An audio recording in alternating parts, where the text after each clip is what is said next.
Welcome everyone to European Pro League as we are about to get going with this second streak of group matches, the second rounds of group matches. As we have finished all the opening rounds, we are now back to Group A and we will see both the losers match and winners match. So we're going to start with the bottom two.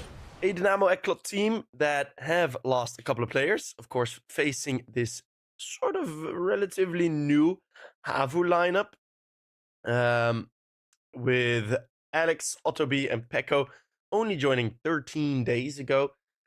Only had 2 HLTV games, and they got kind of destroyed. So, not necessarily on the best of forms. And then, of course, the Dynamo ECLOT team with 2 new additions. Mikey coming in from Unity, and then the Alive coming in from Sampi, as those are the 2 newer additions. Nuke, Detour, and Forzi, of course, are still there. So, a new look Dynamo ECLOT. Excited to have them back in the server, that's for sure. As we are ready with the map Vito, it's going to be Mirage for Dynamo ECLOT, of course. As then Nuke picked by HAVU, which I also do kind of understand. It's for Yulia and Pua. It's been mostly their map for HAVU in general. And then Dust 2 if we need it. So we're ready to get going. Let me open up the chat real quick, as I of course always like to do. Hell yeah, it's Martis back! No way!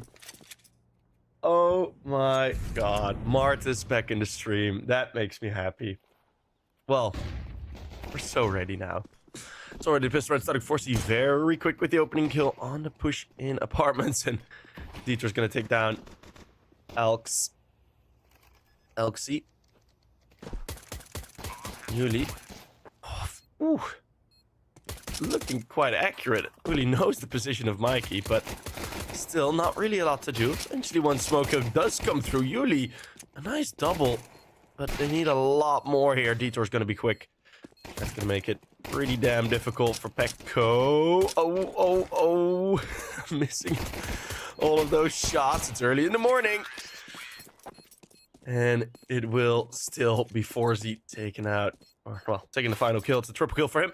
Dynamo ECLOT taking the pistol. So, that's the start. HAVU have, of course, been at some point a while back, been a bit of a meme team for a while. It has been, in my opinion, for quite some time, and it's Academy that has been the better of the 2 Finnish lineups. And of course, you have Jano as well. Click, one of the young Finnish talents, moved into Mouse NXT, of course. As Elxie is the 1 kill with the USP. Well, 2 kills with the USP. Get a 3rd, and this is actually quite a good round. This, a rifle needs to be reinvested. Yuli with another kill from that USP. I think it's going to be the only one, yeah. But, as said, a rifle needs to be rebought. It's going to be the 2 AKs saved, at least, so I don't think Dynamo ECLOT will worry too much.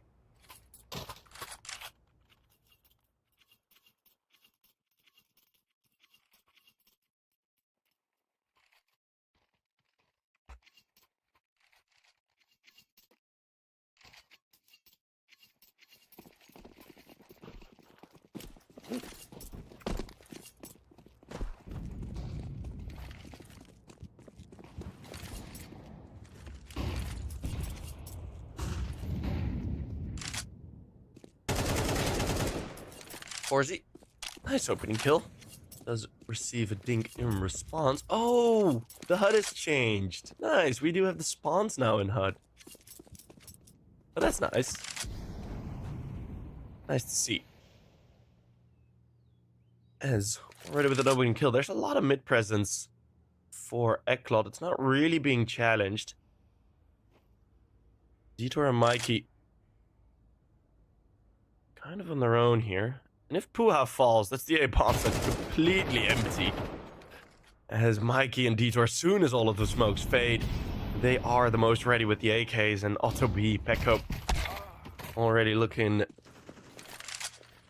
very good for the save. It's Mikey already going on the hunt. It feels weird seeing Mikey in the Dynamo ECLOT jersey. I'm not gonna lie. Does still need some getting used to. The same with the Alive. They've both been in their respective teams for so long that it does feel kind of weird. Similar as to Rob's now in a Vitality jersey, right? Same oddness. But Mikey did get the luxury of spotting Otto B past that flashbang. So that gun round felt, well, not a lot of opposition in that gun round from HAVU. Hey, and Abbas even watching. What a day. Was good.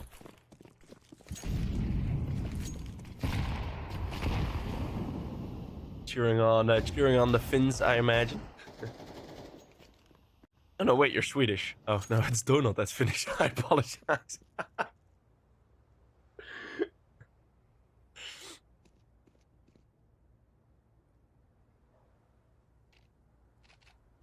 Back on the Deagles for HAVU. Yuli's been good with the pistols. Let's see if we can get 2 or 3 more, maybe. Who knows? Maybe even just 1. Yeah. For now, I find it a bit difficult to see what would the solution be for HAVU to fix this in the upcoming gun round. Because if that upcoming gun round becomes a similar story as to round number 3, we are going to be quite a concerning sort of flow. At least if you're a HAVU fan. Nuke, we'll easily find one more and then these pistols will be cleaned up. Hey, there you go. Well, it's going to be really good for one more. Instantly traded by...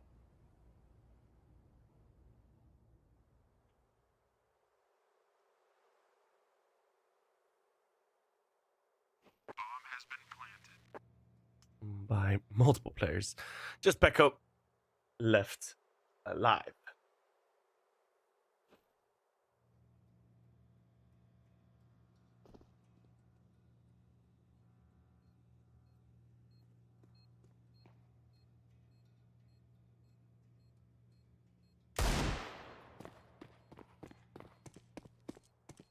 That was a very very bad moment for me for having a shot happen, but it's gonna be Pekko. Very delayed reaction there. I apologize. Pekko with a nice kill. It's gonna save that AK. It's at least a bit of a consultation.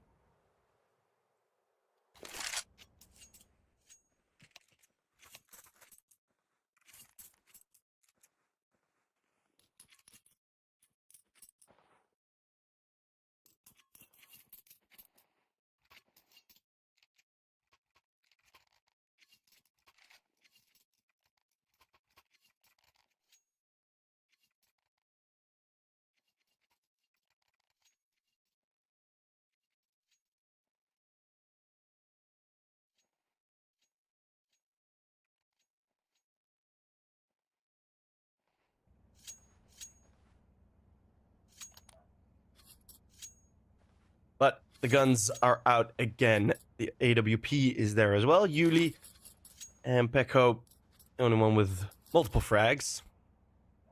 Puha and Otto B haven't really gotten involved just yet. So, as mentioned, what will the solution be here? It's just going to be a rather default setup. Otto B is going to go quite aggressive here on middle.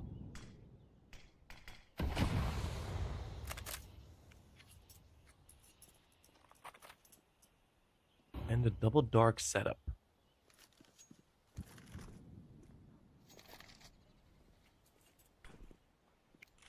Middle after judged empty, completely left. But now I have this pretty clean triple stack on the A bomb side. It's going to be Nuke trading with Puha, Alexi. Or Alexi.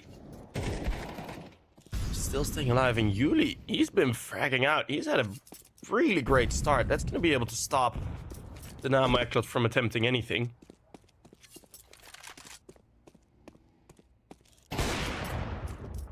Very nice awareness from Forzy. Will he be ready for the second? Oof. Just not enough time to get his crosshair ready, but HAVU, a nice response. Seeing that middle is empty, they're just going to go for the 3-2 setup, and it works out very nicely.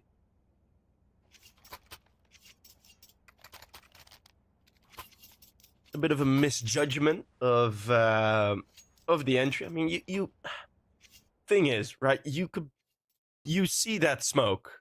Like, you hear the smoke being popped in towards dark. And yeah, maybe you assume it's dropped by Pua, who then moves up, but that's very unrealistic with the timings. So, a bit overlooked.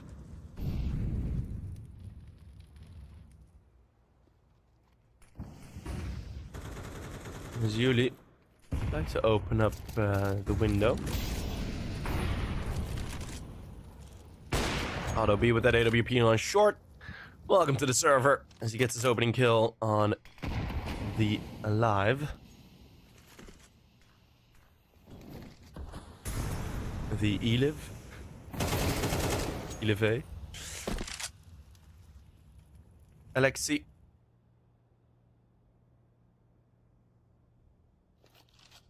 With another good kill, and now it all of a sudden, well, all the momentum that the ECLOT seemed to have, right? At some point I did become a bit fearful it was going to be just a clean stomp on this T side. But for now, it does look quite good, and the bomb is going to get into an engagement with Pekko in the apartments. Pekko will win that versus Forzy. And gets the information that at least Nuke is there. Nuke will trade. Reminder, this started as a 3v5. Mikey unaware of Alexi's presence still. HAVU nicely keeping up with the trade frags.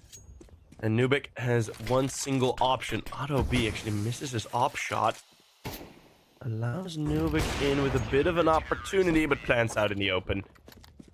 And that will certainly not be a bomb plant. It's going to be the 2-4 scoreline. HAVU now have a bit of breathing room versus the Pistols.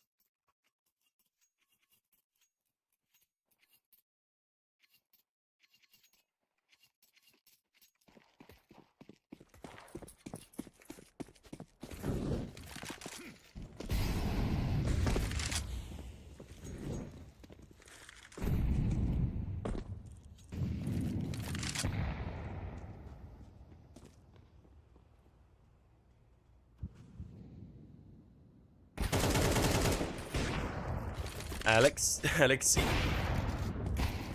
Spotting a whole bunch of players there in lowers, and lots of damage done actually towards two of the CT players. Don't think it's really going to be worth much. Going to be Dynamo ECLOT fully rotating over towards A. With all 5 players in this up ahead position from Pua, that might actually be able to go wrong. I see a scenario where this does go wrong for HAVU. As they do have quite a spread out setup. Pua needs a multi-kill here actually. Ooh, and Will, very nicely done as they all walk into a spray.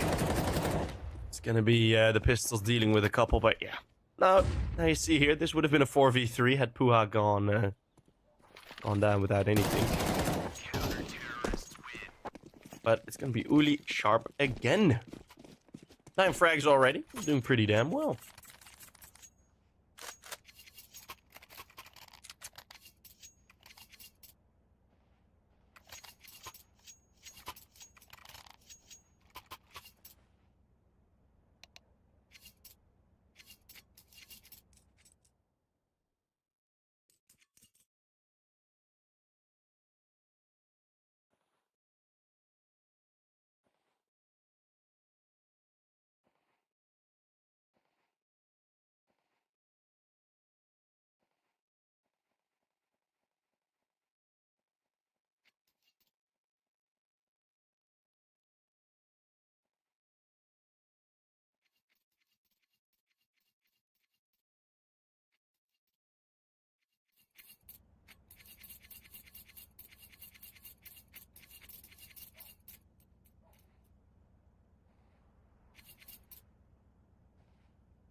as round number 8 is gonna get going. We're back with another full gun round. We've had a pretty standard round. Not a lot of mid rounds, or equal mid rounds at least. 2v2s, 3v3s.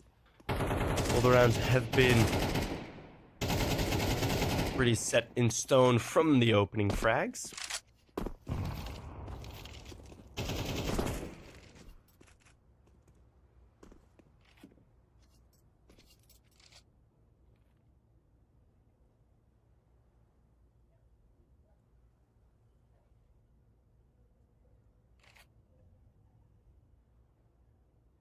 As again, Dynamo ECLOT a very slow round. They've lost a bit of star power, of course, with losing Blitz.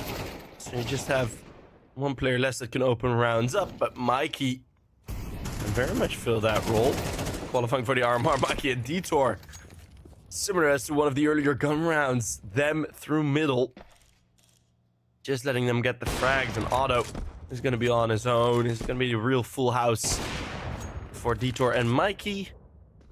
Well, maybe still, if Mikey is the one to find this final frag. And it is looking likely. He has him locked in. And there you go. 5 kills divided between 2 players. ECLOT with a great start.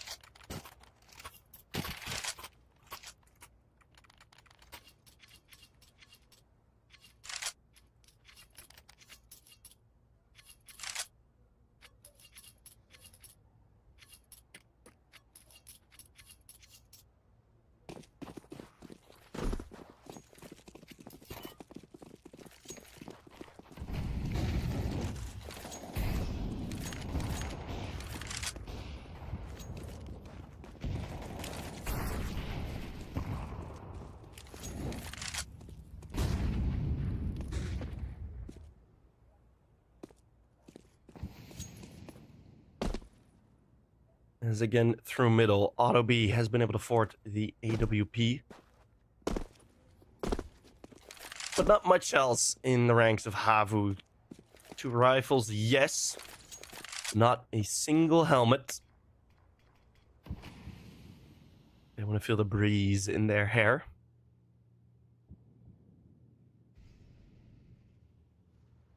As the Finns again going for this sort of 3-2 setup, this time not playing as close together, hoping for a couple of these long-range trades, especially for Otto and Alexi. Well, Otto and the 2 rifles, trying to put themselves in positions where they can at least remain alive. Nuke already taken down that Deagle. And now the entry into A. It's Mikey again with a great opening kill. Close range, though. Now, all of a sudden, 3 kills for HAVU. Is that going to be enough, though? Yuli, he's been great. Is he 1v2 great? You're just going to move him forward. Here's all the footsteps. Through CT spawn, Yuli goes.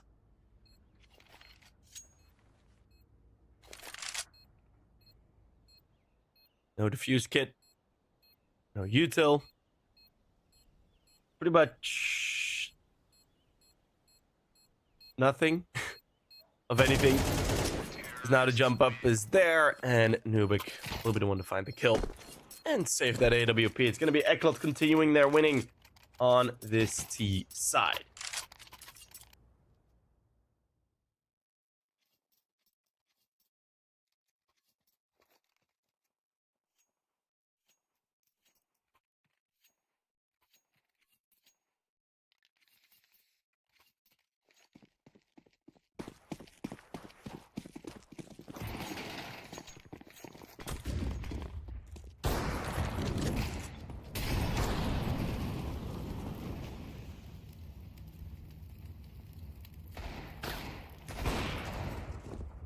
Mikey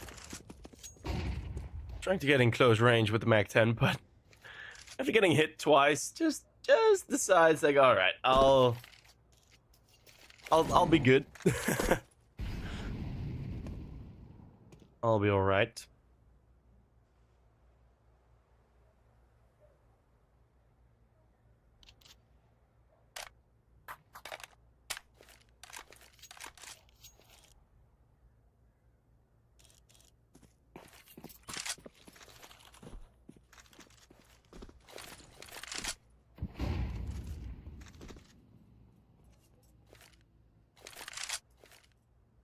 As Dynamo ECLOT, they don't really want to lose much. Last round, like this, they gave up an AK, and they are a bit fearful of the Deagles for the right reasons.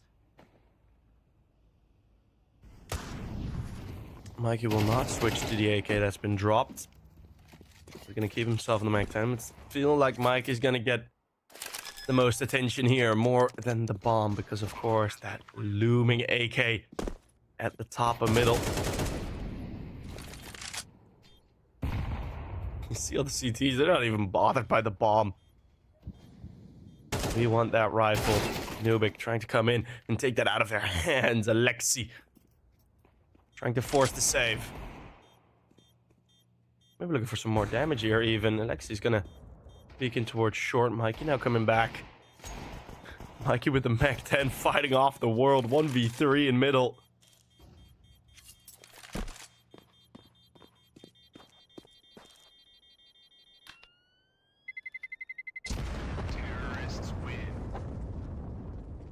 But once more, we do see ECLOT winning another T-side round. Money back now for HAVU.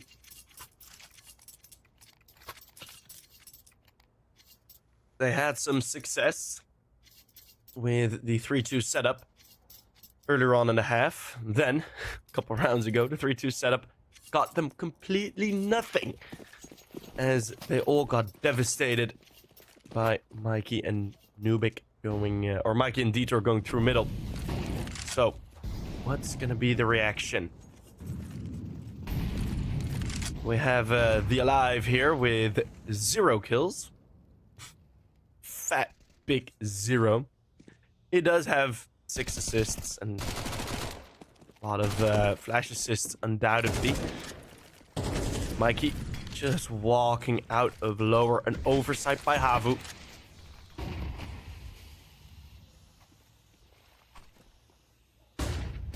And that means this full gun round has just gotten a bit more difficult. That nade, Mikey jumps right into it. Judy's gonna attempt to rotate, but look at this plan drawn up. Dynamo ECLOT already in towards B. That mid presence asking too much attention.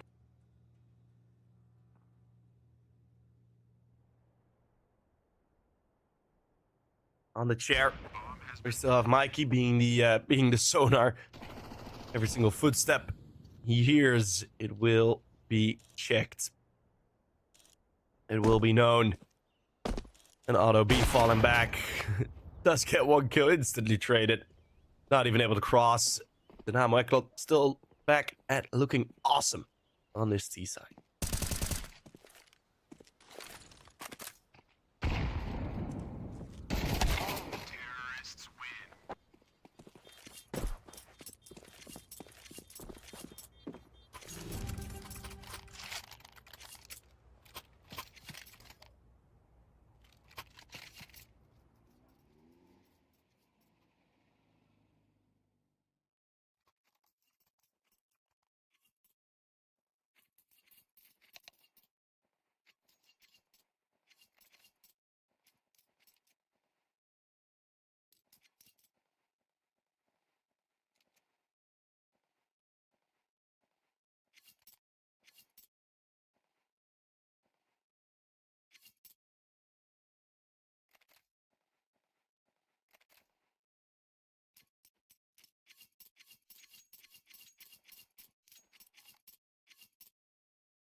All back out, mostly for Masters. The update has not come through yet of the improved accuracy, but it remains to be their best option.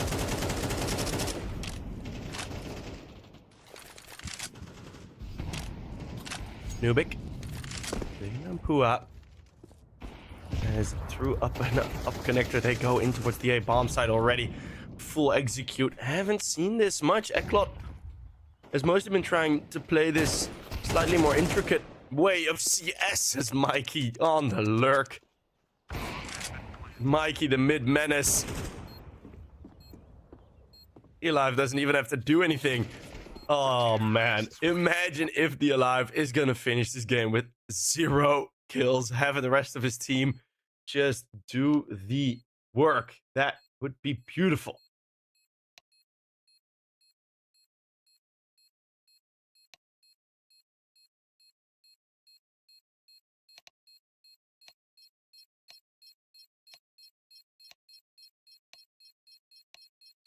Yeah, that would be pretty ridiculous.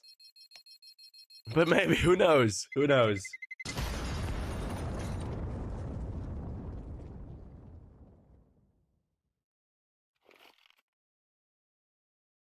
It would not be too ridiculous to see that happen, to be honest.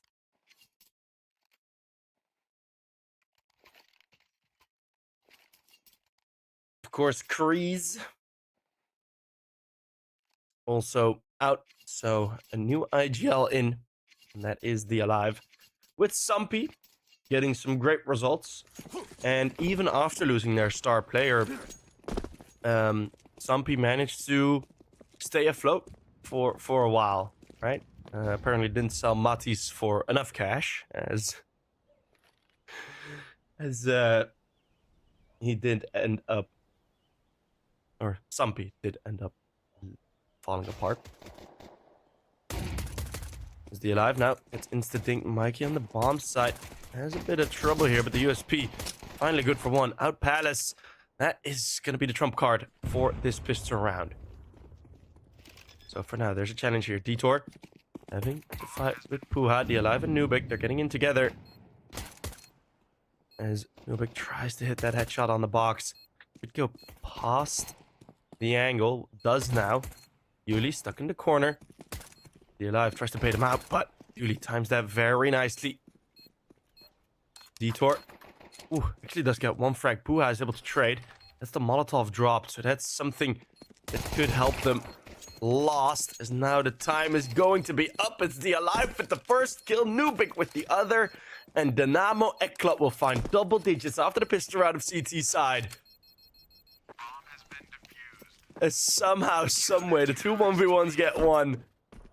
The Alive getting a single kill thus far on the map, but that is a pretty important one, preventing anything resembling a comeback, at least starting ahead of the pistol. This round, I do think, is going to be the most important for Dynamo ECLOT, because this round is going to be the difference if you win this map.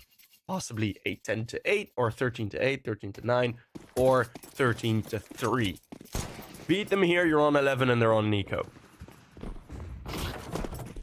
Alright, and HAVU really have their backs against the wall. It's going to be lots of mid-aggression. It's going to be the full A-side execute. Well, not full. It's going to be slightly bare bones, but at least the necessities are there. The bare necessities. Throw a smoke to connector. Da, da, da, da, da, da. It's the bare necessity.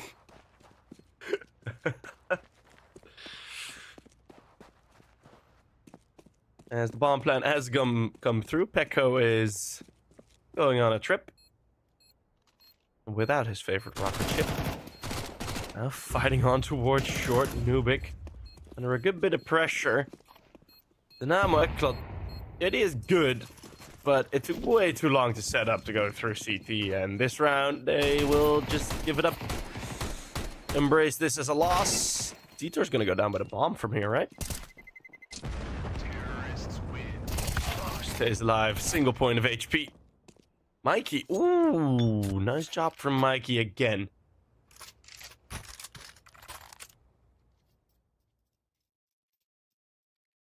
Costa, how drunk am I? Solo costing makes you lose your mind. It absolutely does. And I just wanted to sing Bare Necessities. Come on, man. can't a little fellow enjoy himself?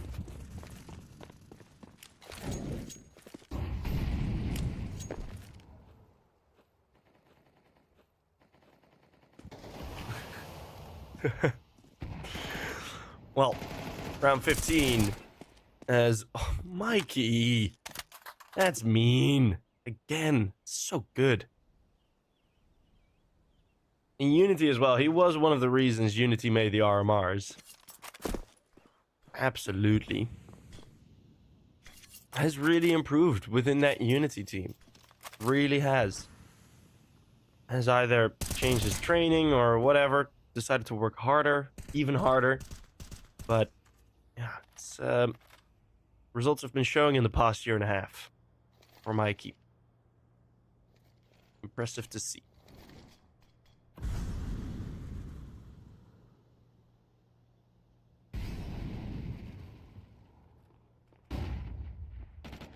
Mikey close range now.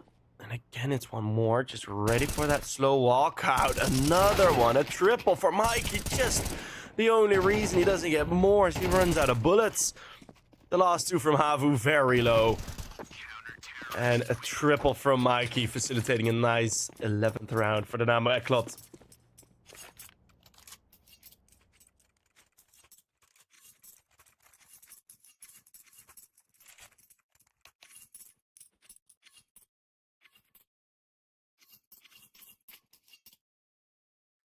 As HAVU called a timeout, maybe a bit too late. But who am I to judge? Wait, I am to judge.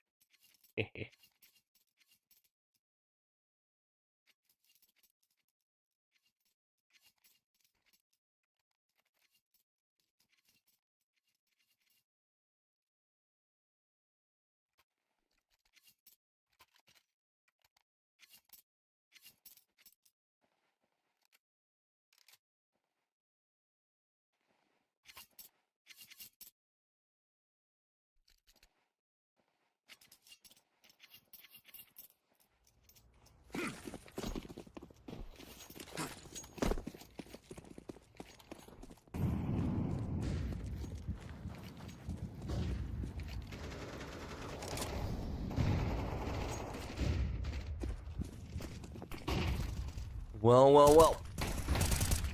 Let's see Nuke. Nice, another headshot. The time up from HAVU, resulting in a walk through the smoke from Puha. The Alive even with one more kill. Oh, what's going on here? The Alive now starting to get frags. Ooh, Yuli fighting back. Again, he just seems to be the only one in terms of aim to really keep up. In terms of sharpness on the trade, it's going to be 12-4. Map pick of Detour. Or Detour. Detour probably has had something to do with map picking Mirage, but... Dynamo ECLOT on that first map, looking damn good. Mikey on 23. 4C, 13. Detour, Nuke, 14 on each. The Alive, gladly leading from behind. As already, Nuke, oh, double opener. Through the smoke towards top middle. Couldn't get any worse. For the T side, can it? It's gonna be 17 rounds. Mikey with 25, maybe even 26 kills if he gets this final one. And that's a beautiful one tap. It's Mikey, the man to bring destruction on Mirage. 26 kills in 17 rounds. That is donk numbers that he put down here. And that is going to be Dynamo ECLOT very convincingly taking map number 1. HAVU. A bit down, not out just yet, as of course their map pick of Nuke will still be available. One thing that does concern me though is that they have picked Nuke, indeed, yes. Sumpy and both the Alives leading with that have been very, very good on Nuke. Plus, the Dynamo ECLOT team has also enjoyed a lot of Nuke. So, Dynamo ECLOT might right straight through HAVU and give themselves the 2-0 victory here to stay alive in Group A. We'll have to wait and see. We're going to be back in around 10 minutes with map number 2.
Welcome back, everyone, to European Pro League, as map number 2 is going to kick off again. ECLOT versus HAVU is going to be on Nuke.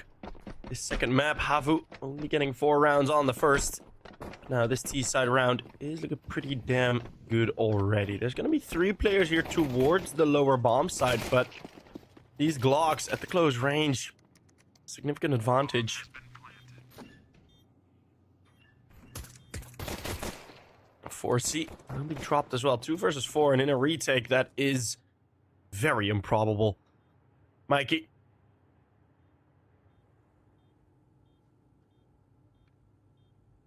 We'll be all alone. Don't got much to save. HAVU get a great start on their T-side pistol.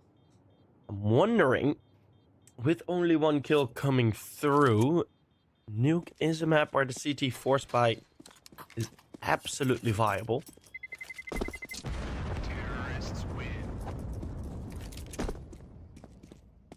Hoping we can see some XMs in the A bomb side possibly. And well, the Alive has made his choice already. It is indeed going to be that force buy coming in.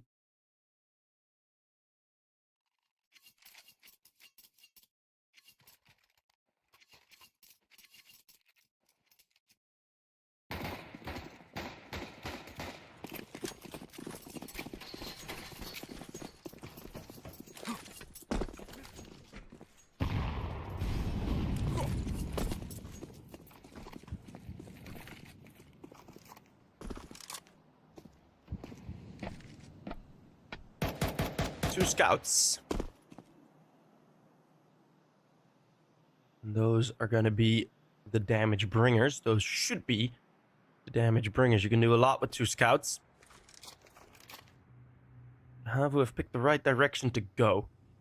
At least for now, the Alive and Nuke are going to be the ones waiting for them. Just on the off angle. Not really there. With that Molotov going through, the Alive reveals himself. Nuke just spotted. Now barging in, and it's not gonna really be that effective.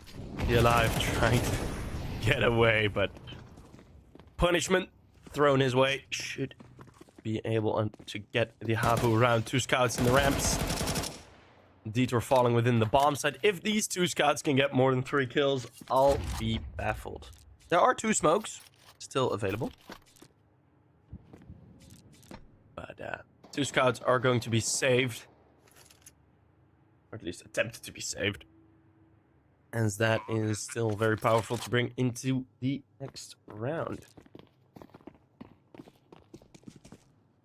The Alive got to be one of the goofier names in CS. I do not disagree.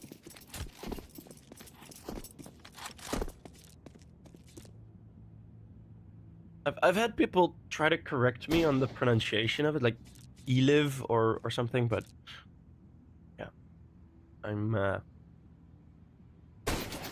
uncertain of it.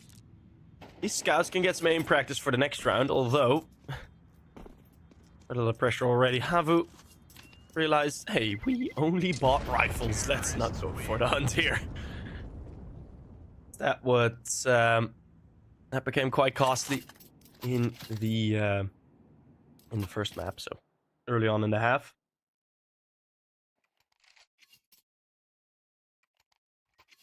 There are goofier names, though. I am certain there are goofier names.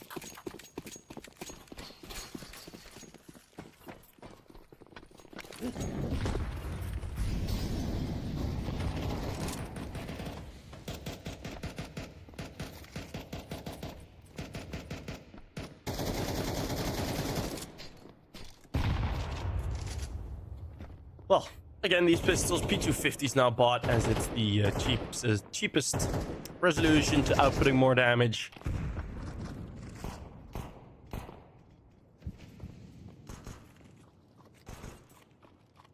As, well, go on outside. That's actually a very deep fight that Nuke was taking there. But Mikey with the scout had gotten one tag already. Nice double entry from Pecco. At least returning the advantage. Tag. Oh, leaves him on 1.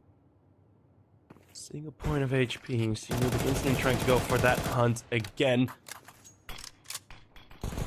Really trying to convert on the earlier damage done by the scouts. It's going to be a nice kill from Forsey, but from behind. Imagine that shot connected. It's going to be Pua to find it. HAVU, clean 3-0. Nothing much to worry about just yet.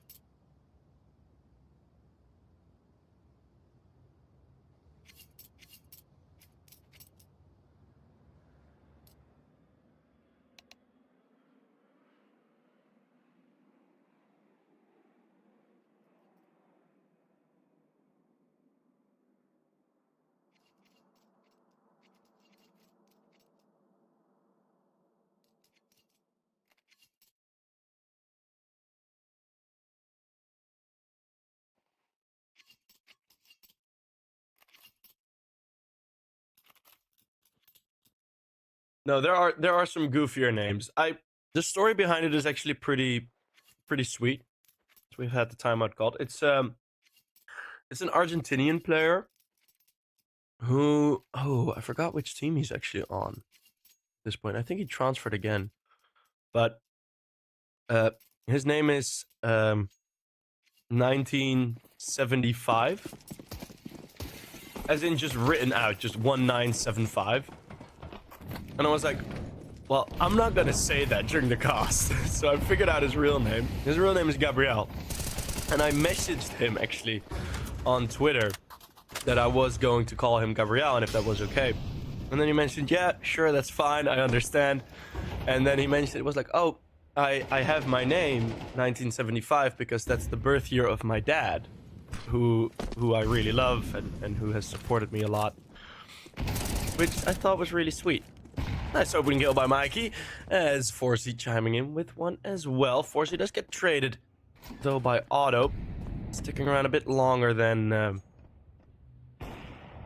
possible.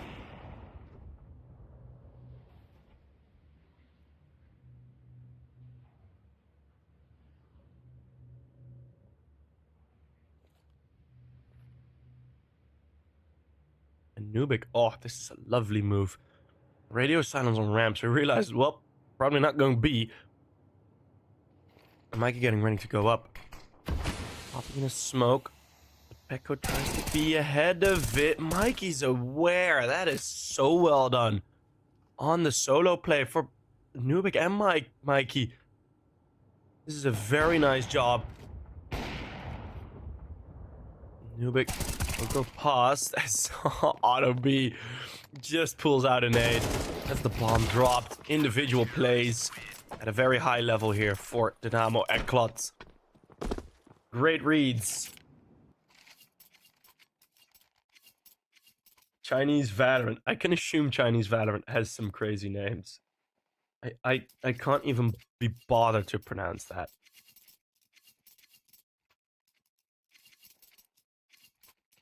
I also casted an ESCA game. Or like an open qualifier tournament or something. And there was one guy named, I think it was like the Pain Conductor or something. Like it was like a long ass name, and I was like, why? Why?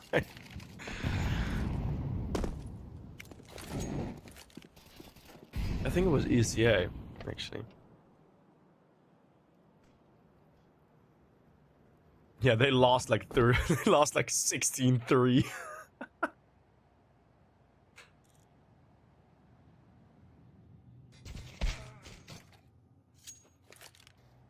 Mikey chases down Auto B, who was lurking about with the bomb.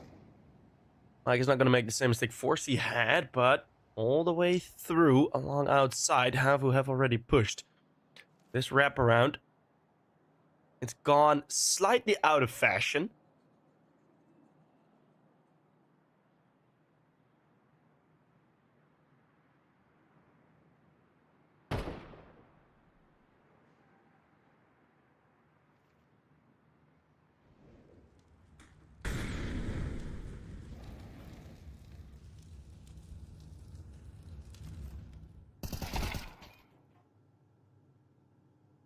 And Detour is going to be holding on towards the ramp. Challenge up towards heaven. Not really possible. Detour, oh my god, Yuli, that spray is horrible. But he does get the kill. And with Pua in the back lines as well, that is the bottom bomb side open now. Pekka with one more, and HAVU on the verge of getting stuck. They actually sneak through and manage to get towards the bottom bomb site with a couple of kills. Mikey in a 1v3 turns his back, realizes a possible mistake.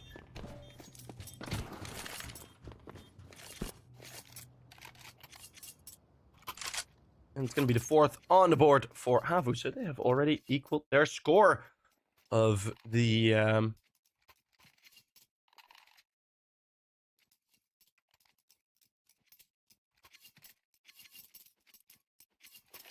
previous map.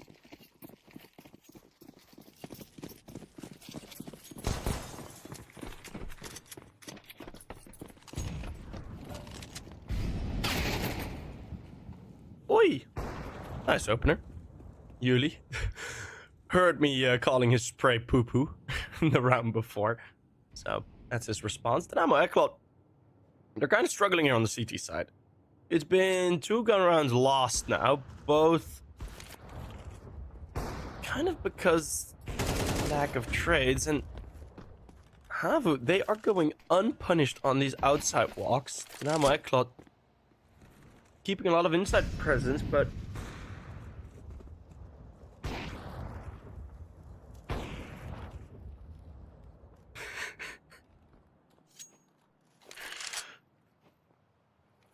as we have a P250 and an MP9 left. Very funny conversation going on in chat. As Alexi cleaned up easy. The Alive, after some P kind of melted away, it had a bit of a slower time.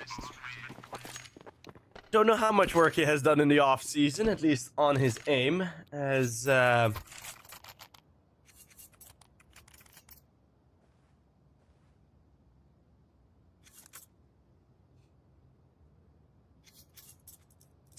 or 0 and 5. He went 0 and 6 the last time. At least he had 6 assists. Sounds like an Eminem bar. 6 assists.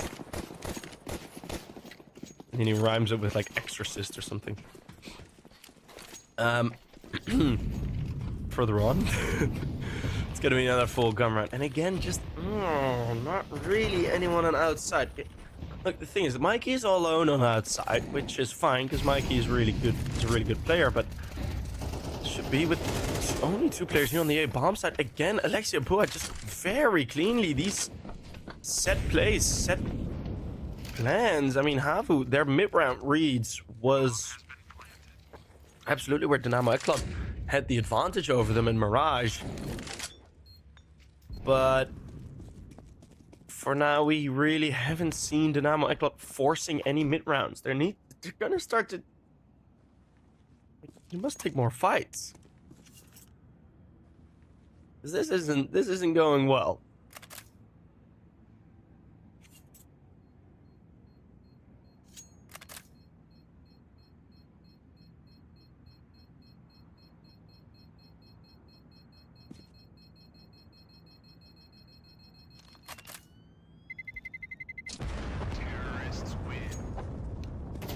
Forzy. He's saving 1 kill, but Detour getting dropped. So, are we gonna see that change? Are we gonna see that response from Dynamo ECLOT? Because if not, this CT side will become quite one-sided. Righto. Timeout called. What they need to talk about. Make it mid-rounds. Because I think individually, the power is just a bit higher for Dynamo ECLOT. So, or like the individual power. And you saw it in the single round that they won. It was a solo play from Mikey and a solo play from Nuke that were the guys that well, that were the catalyst to winning that round. And now you're sort of stuck in this very passive, very flat CT side. We haven't really seen any changes of position, any pushes, or not even any significant loads on one map or one part of the map. It's going to be forcing now towards outside. And he's going to allow Mikey to push in deep. So that will at least be outside control. At this point, we can leave Mikey alone. Spots one. So the presence is known. Or he's going to be there to cover. What a brilliant POV of that kill from Forzy. As you see Otto be flopped to the ground. Nice cover. And finally, a bit of playing together. Mikey will be forced backwards slightly.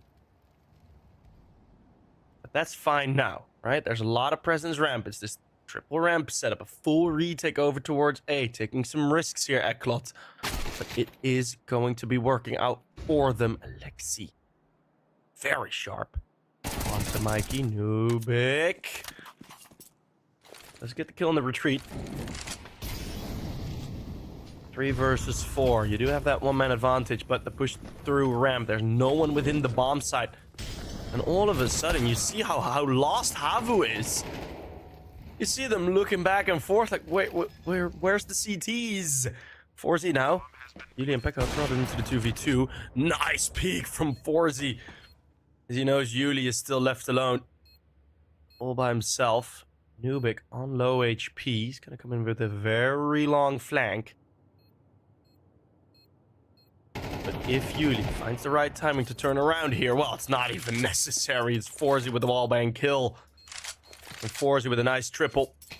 Does allow ECLOT to win a second. And whoop-de-doo! Would you look at that? ECLOT do decide to go for an alternate play. And it does work out nicely. Pekko and Yuli nearly making it not so nice for the Dynamo ECLOT with those 2 kills in the 2v4. But 4Z doing what he needs to do.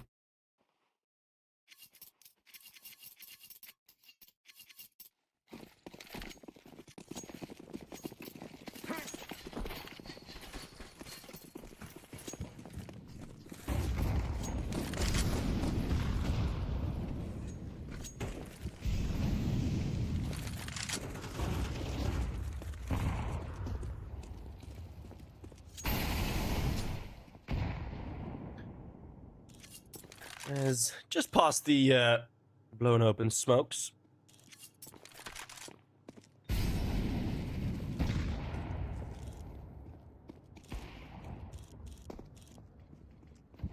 Op shots firing off, but none connecting.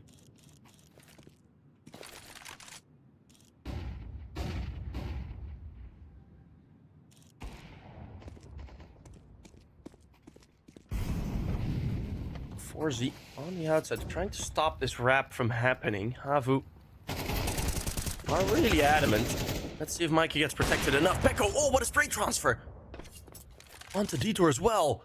Didn't see it from his perspective, but 2 kills that quick in succession. Pretty damn ridiculous if you tell me. If you ask me. It's practice. Nuke finding one 4C and the alive now. 4C plus 1 has been quite a good recipe on the CT side for the Dynamo ECLOT. HAVU on the other end.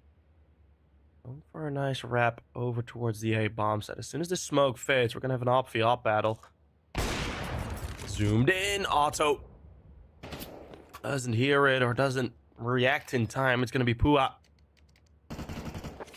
Low time on the clock. Needs to put that bomb down. The Alive's going to rush him down. And that's going to be the Alive finally on the board. Well,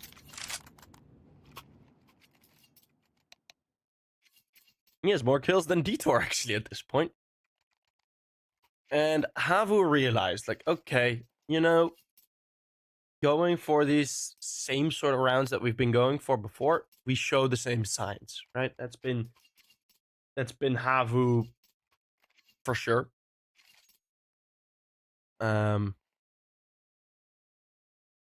with quite similar game plans.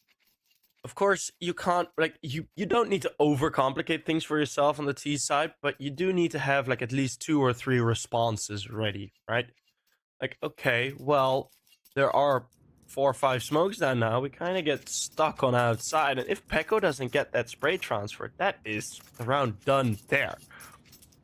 Right, so the individuals carried them kind of through that round, but yeah, it's something that you need to look at, even if you're playing on your own team, and it's a marking of a very high level team.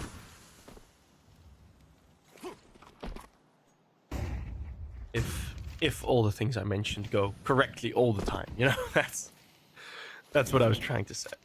So we do have that nade blowing open the smoke. Alexi instantly responding, and it's going to be this walk through outside once more. Coverage from Nuke. He only has a flashbang, and he hasn't really had much good luck here in secret. This is the moment where a scouting report would be quite nice over any other areas of the map. Mikey remains to be stationary on the garage. Looking for another B split. Yuli putting pressure on the ramp, making sure the rotates won't be ready. Very nice timings on that. And Alexi gets the opening frag. The rest of Dynamo ECLOT are still at the top bomb side. This is never going to be around for the CT side. Nice play from HAVU.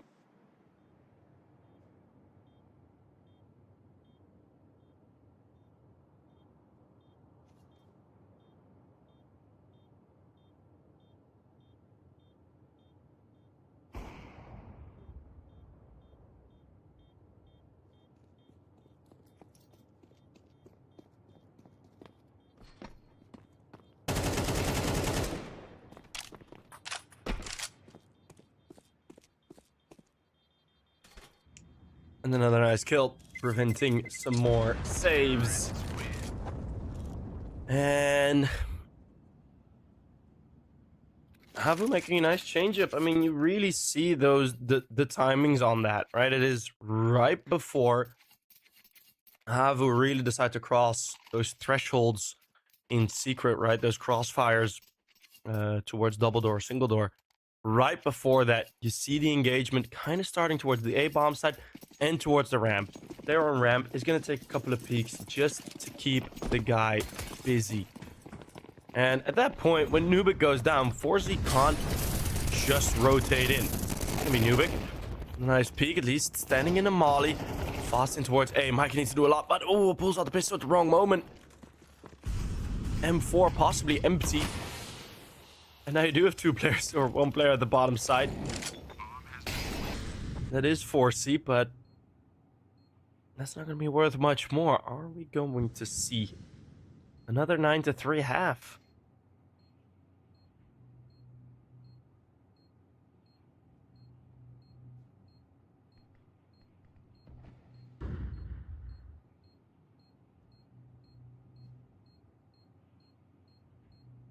As the CTs again forced to save. Doesn't do the momentum of the map very well, but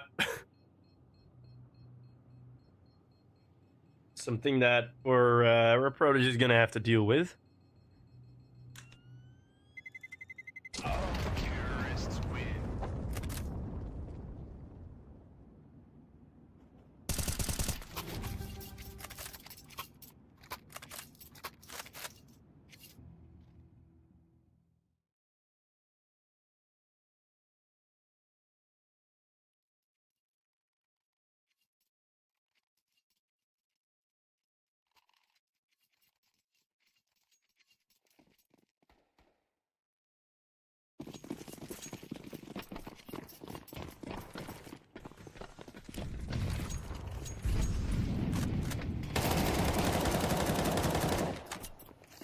Detour taking down Yuli again, and well, the first time in a while.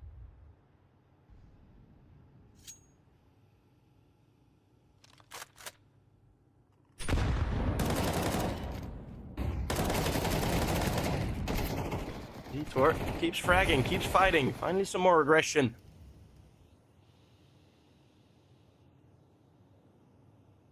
Mikey coming in there with the trade.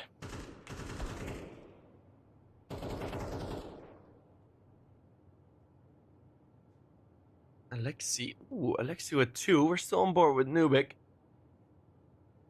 He has the bomb in his possession. But Alexi again with that wraparound. Definitely effective. It's going to be the close range SMG that will win the fight. Leaving Auto B on his own. They're going to play passive angles on the bomb site. So Auto B first will have to check and clear everything. And no one's going to be here. Some sneaky trenched in positions in the bomb sites. Gonna make it a very difficult option for Auto. It does drop a smoke, should make it somewhat possible at least. Ahead of the smoke force he goes. As a nade. Oh, this is beautiful stuff. Ba-boom, and hello. That's going to be Dynamo ECLOT. At least winning a 4th. So, slightly better first half than on the other end. But a tall order for their T side. HAVU, a nice half. With some good consistency and some good momentum. Let's see how the second half will play out.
As the pistol round kicks off. T side looking for a side burst.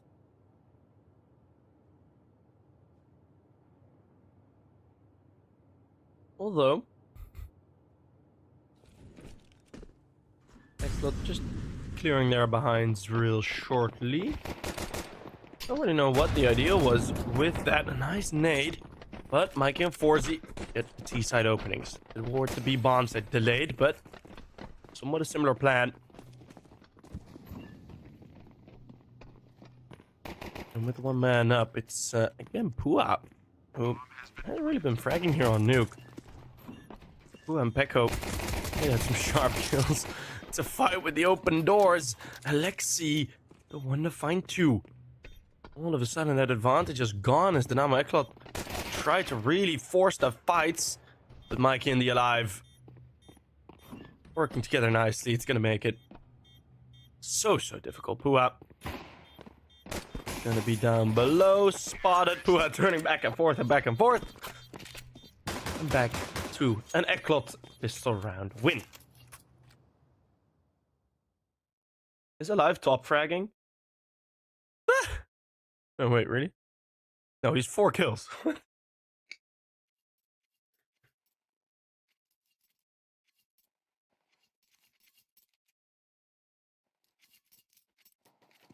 Croatian donk. He got 3 this round. The Alive goated. Oh, he got 2 kills this round. Or Mike. I don't know. I'm confused. No force buy for HAVU, as they consider that lead a bit too valuable. Going for the force buy here would pretty much allow that gap to be fully closed. Some nice shots by Mikey, racking him up. Some nice aim training through the smoke. Can't really triangulate the final to the player. But there you go. Easily done. Jumping into Detour. It's Mikey with a 4K. As if he hadn't had enough kills already in this game. Or was it 26 frags on map number 1?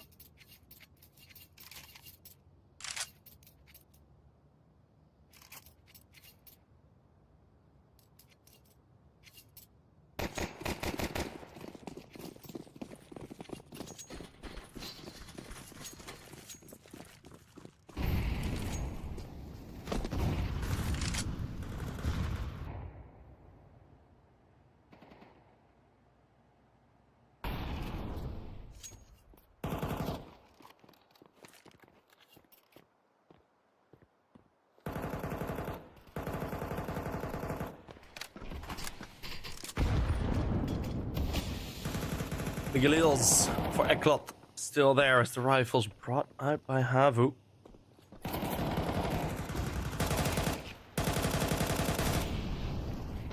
Nice opening kill from Detour, taking down Yuli.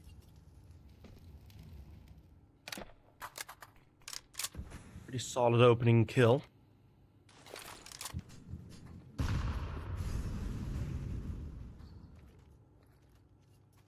There's a bit of a battle of attrition. These Dynamo ECLOT sides, very slow, very stage by stage. Same thing as what happened on Mirage. Although slightly less opportunities to go for a really clean opening. As is on Mirage. Wrong range. They're the only one. That's the only support Pua is really getting. It's an extra smoke. And Pua is now going to tuck in towards the vent corner. Detour has a Molotov lined up for perfectly. So as soon as that smoke is about to fade, I'm imagining that Molly will be thrown in. The smoke is fading, but there's no punishment onto Pua just yet. Pekko on the bomb side, looking for more frags. 14 already on him, but he gets rotated in towards the Alive. Detour stopped. The Alive dropped. Forzy now in the 1v2. Gets a good damage with the Galil. That's the board. Only 6 HP on Alexi. Forzy with a nice 1 versus 2. Knew the position of both and executes to perfection. 7th on the board for ECLOT.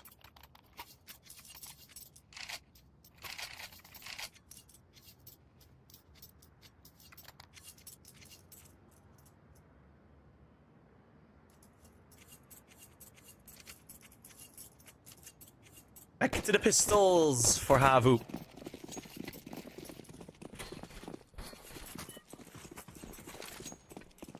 Forsen. Oh, we have more Forsen viewers here.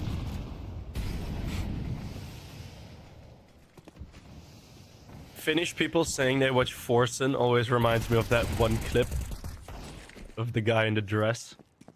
If you know what I'm talking about, you're goated. But that clip is so good. It's like the other Finnish streamer. Like another Finnish streamer. Yeah. That was so good. I quote that so often.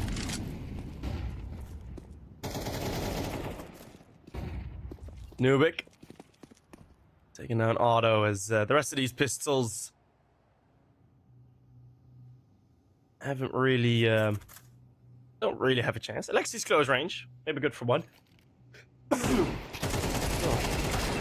Oh. Jesus, good for 2. 2 sneezes, 2 headshots. That's how it works in this world.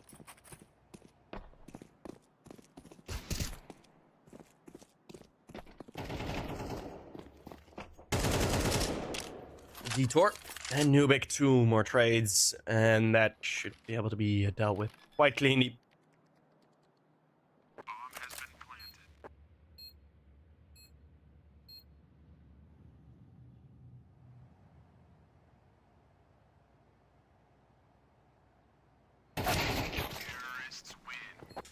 And Alexi will also be stopped. So at least a nice double kill on the Deeg. 8-8.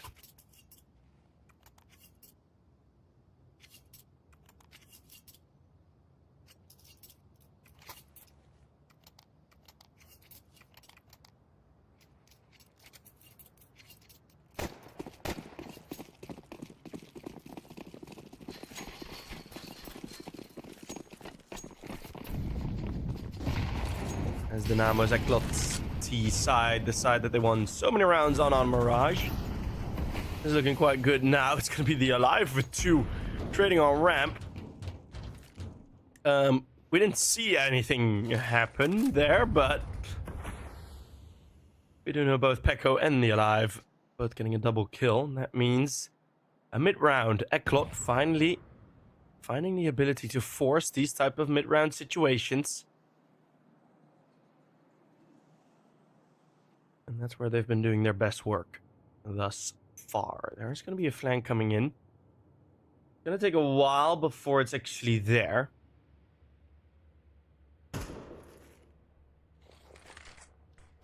As HAVU are playing very spread out positions. There's a slight spot. But now Yuli and Puha looking for the same timing. Puha reveals himself. The rest isn't known yet. This bomb can go down, and Forza is, or I think it's the Alive, yeah, is waiting for Mikey to get into heaven. Mikey's there, bomb gets put down. Let's see, 3v2. 2 players have to come up this vent, I reckon. But if no one's holding this cleanly, then an exit shouldn't be any problem. There you go, Mikey with the engagement. Mikey spotted and forced away with the molly. The Alive needs to do a lot now. Already, the crosshair ready for him. And Mikey on his own. Oh, they used the smoke. They used the smoke. Oh no, they used the smoke for the heaven. There's a molly on the bomb. It's going to be the 1v3 clutch as Mikey yeets the molly down low. Gets 1 kill with a burning. And with Alexi on the defuse kit, but not the HP, not the time to stick it. It's gonna be Mikey that wins the clutch.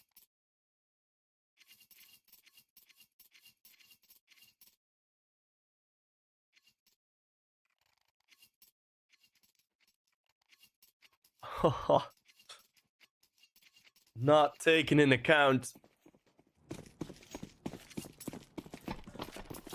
the possibility of the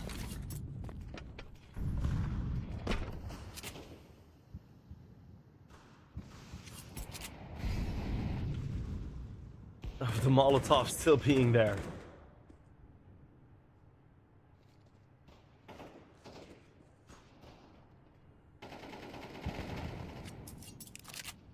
Mikey, another opening kill versus this scrappy buy scraped together.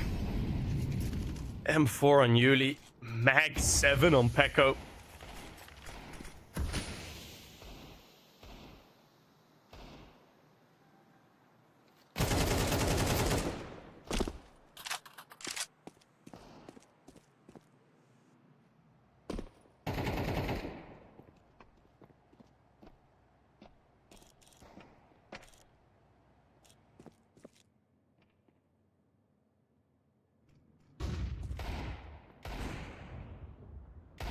But the weapon's slowly getting chipped away. Forzy with another nice kill with that AWP. Pecco with the swag 7.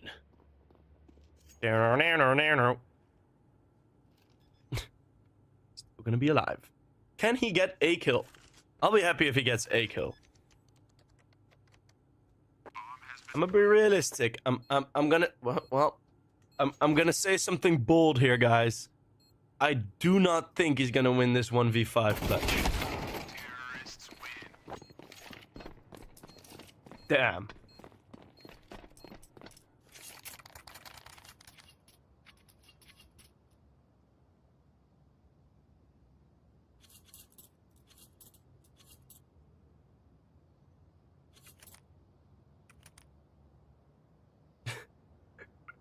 Time Traveler kicks a rock. HAVU is a major winner. That would need to be one big ass rock to be kicked. I'm not gonna lie.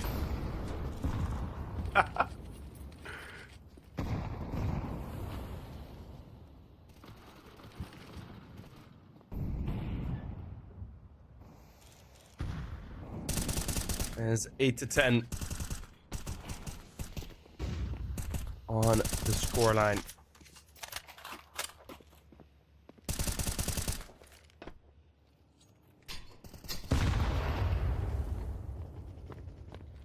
Detour. Look for an opener towards A, but it's Mikey to find success versus Pecco. The biggest fragger for HAVU, already having to sit out the rest of round number 19. Nuke on the other end. Oh, there's such a spread out attack. HAVU just have no way to deal with this. Oh, Forzy with the turnaround.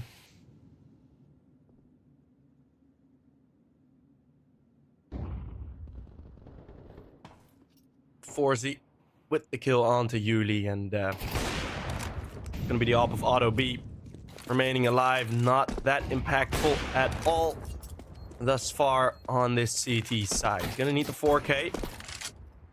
Let's juke out one of the op bullets. Forzy's low HP.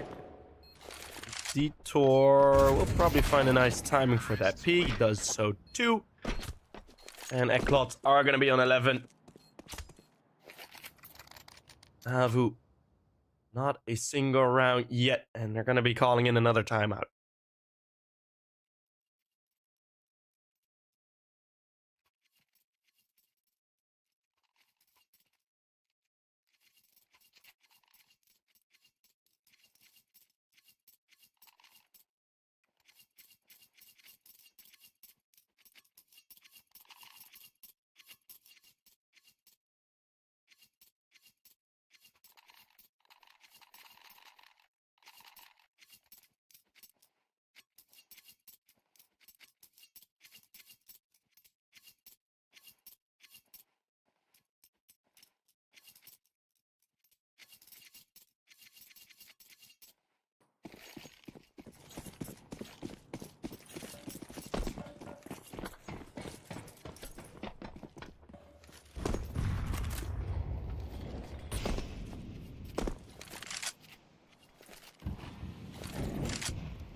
Very scrappy buy once more.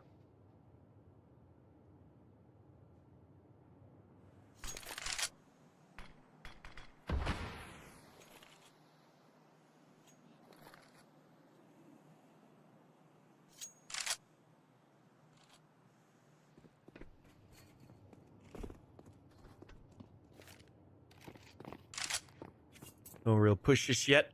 They're gonna load decently heavy over towards this squeaky area.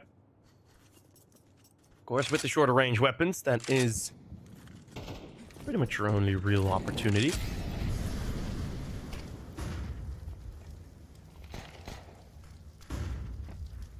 As Auto B looking for the Swag 7 kill. The pellets not in his favor.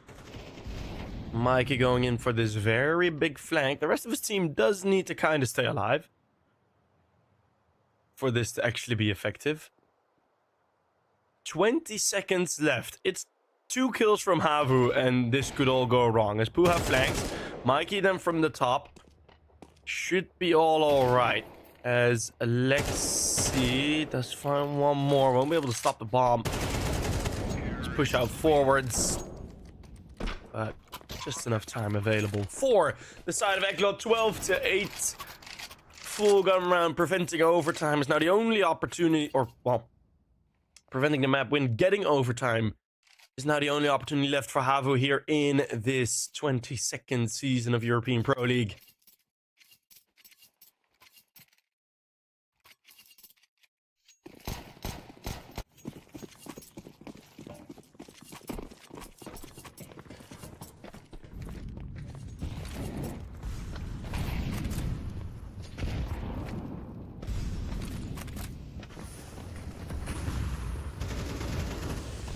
Nuke already with the opening kill. Yuli there to trade, though. At least a quick response right before the smokes fade. And Dynamo ECLOT decide to build as they're already at the bottom bomb site, going through the vents. It's Forzy to open up onto Pekko. Just now the chase down in vents has started, but this bomb should be able to be planted. This fight on ramp is gonna be important. Detour pauses it, needs to stay alive. Yuli goes for the chase. And Auto B, he elects to ignore. Decides to not care about Detour. Kinda has to now, but it's 20 seconds left, and Auto B, he is indeed going back to check. 15 seconds, there is a defuse kit, there's Util, and Alexi now might have a chance to get this bomb defusal started as he puts himself on the bomb. There's no time, it will be a 9th at least. Ooh. Very, very close, but Alexi has just enough Util. Not planting out in the open is going to be costly for Dynamo ECLOT.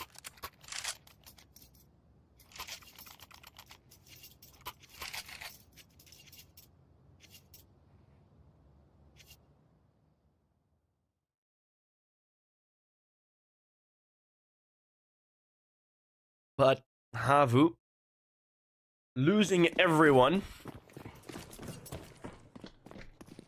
Yeah, you do win the round, but the CT economy not known to be a kind entity.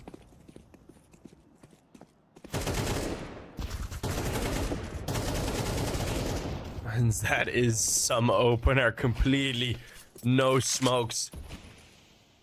Just taking the fight on outside, knowing that you have that aimer's advantage. Knowing to just think, be convinced we're better than them, and then take those fights. 2 kills already, it's only the 3 SMGs still standing. This fight on outside, Mikey is low HP, could become costly if Yuli does decide to go for a peek. A little peeky. A little Pekko, who is walking on ramp now currently. Yeah. Is Mikey going to be dropped? Rotate's going back towards the top bomb site as some sound cues must have been heard. Puha and Pekko. Both of the P's stuck at the bottom bomb site. 4 players settling in towards the top and back towards a possible top of the group as Dynamo ECLOT are looking to eliminate HAVU, are looking to extend their own life in Group A of the European Pro League. As it is still going to be this 3 versus 2, but I do have a feeling that this is going to be the end of things here for HAVU. Some good showings, at least, right? There were some good ideas shown. But 2 flashbangs bouncing up high. None affected. The lineup is there. A bit of team damage. Who cares? The Live and Nuke will be the ones to close this game out 13-9. That will be that. It's going to be HAVU eliminated out of this European Pro League season again, quite early on in the season. As with a couple of lineups previous, that was also the case. Dynamo ECLOT, you see them sort of struggling with this newer lineup. It's kind of like they kind of have to mend a couple things because Blitz was such a reliable entry fragger, such a reliable space taker that needs to be covered, right? But especially against teams where Dynamo ECLOT are convinced that they have the aim advantage, the rounds that they've been showing up with have been really, really good. As soon as you put Dynamo ECLOT against teams that, you know, might technically be or tactically be worse than them, but technically higher level, they're going to get destroyed if they play like this. We have yet to remain and see that. Of course, they are down in that lower bracket. Their opponents will be either Astralis Talent or GenOne, depending whichever loses. So we're going to see that game coming up quite soon now after the break. See you guys there.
Welcome back, everyone, to the rest of Group A, as we do have the winner's match of Group A coming up for you. So we're going to get our first known team from the playoffs. It's going to be either Astralis Talent or GenOne. Astralis Talent, who have tapped into a bit more consistency as of late, which I'm actually pretty impressed about. With how inconsistent they previously were. That addition of Zanto, he has been pretty damn good. Suma has been great on the frags, and statistically, it was CS2 to Statistics on Twitter that made a very nice highlight on Ansgi on how well he has been opping recently. All of the rounds where he has an op, he's been pretty influential. And we have honorary NIP member Jax now playing with GenOne 2 games back to back. He just lost to Aurora in the CCT matchup, as he is still, I think, of course, officially a stand-in for NIP and then a stand-in for GenOne. So Jax is standing in for 2 teams, but he's a member of none of them. I don't know how that works, but I know how the veto works. It's going to be Nuke, Anubis, and Ancient up for you guys today. We already have seen a Nuke match in the previous map. That was pretty okay in terms of how it was played. It was very T-sided Nuke game, that's for sure. So we're going to get Anubis and Ancient right afterwards. It's Astralis Talent picking Nuke. Unsurprisingly, GenOne going for Anubis. I am a bit curious about that. I don't really consider that the best. Yeah, of course, it's Inferno that's been banned by Astralis Talent, so that kind of prevents them from going for Inferno. And at that point, you're really picking either Dust 2 or Anubis, or well, Astralis Talent banned Dust 2 as well. So this veto had very little other opportunities to become Nuke, Anubis, Ancient. We have seen a couple of other maps with these 2 teams meeting. They've met each other a whole bunch in the past couple of months. As now already very fast in towards hell, in towards heaven go Astralis Talent, looking for a prayer on this A bomb site. But Brooksy with a double, Brooksy with a triple quad kill as they try to exit onto A. Brooksy going for the ace as there. What a start for Brooksy. That's a way to kick off the game. GenOne 1-0. Looking at the previous matches, of course, that Astralis and GenOne had, it's 7 wins for each, 7 map wins for each, and 1 overtime in total. Lots of 13-11s, lots of close games. We've seen a couple of blowouts, 1 for GenOne, 1 for Astralis Talent. Most recently in the 2nd division, it was GenOne taking the better of Astralis Talent in a 3-map thriller. That was nice. Yeah, pretty much all of these games between these 2 teams have gone to 3 maps as Brooksy looks to mow more down. And that is a very efficient way to deal with the rest.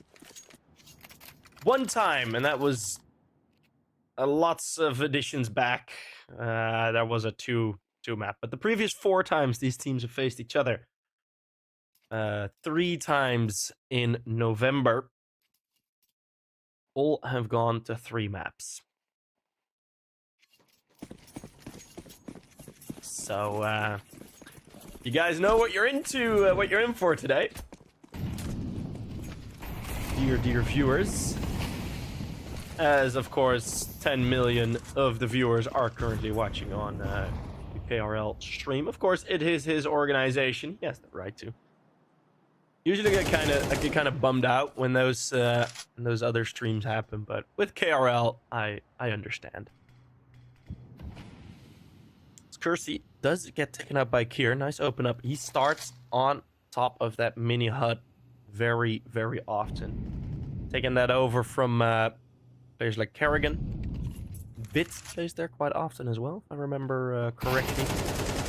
Ansgi going through, catching a dink, but still forces the issue as he gets into the bomb site. Zanto with a nice frag. Ansgi chiming in with one as well, and all these kills have gone the way of the T side, except for Suma. who was a somewhat necessary trade there on outside on the push. Or actually in the back of lobby. It's the X that it's kind of in an off position, but yeah, it's gonna be GenOne losing out this round, just going to save the 2 rifles. It's the best they can do. Don't really see any other real option for them, to be honest. So that's gonna be the save. Astralis on the board.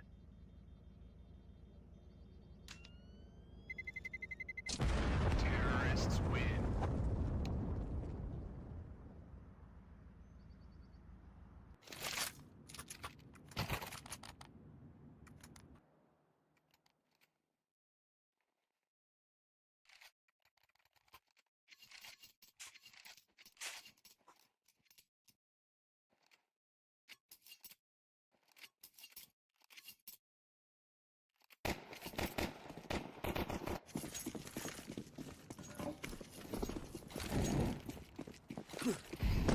GenOne will still have their rifles up.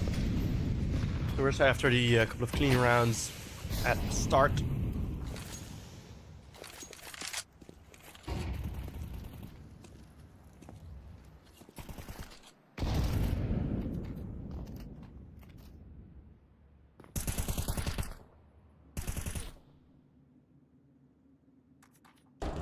As let's see if Jack feels somewhat fatigued.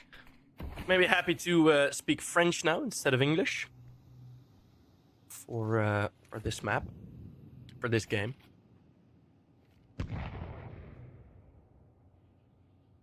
As Astralis silent, pretty much getting outside control for free. GenOne are there with a logical response, which is pushing lobby Suma, and they're fighting him fight on his own. Gonna be taken out by Brooks, who's had a great start to the game. Maybe looking to fake a vent break or something. It's going to be Drac with a multi-kill out of the M4A4. Not reduced in price just yet, but still damn efficient. With Kersey chiming in, the trade battle being won by GenOne. And Zanto on his own, spotted now by the AWP. Baiting out one shot, but it's going to be a nice push from Kersey. And that's going to be GenOne back to winning ways.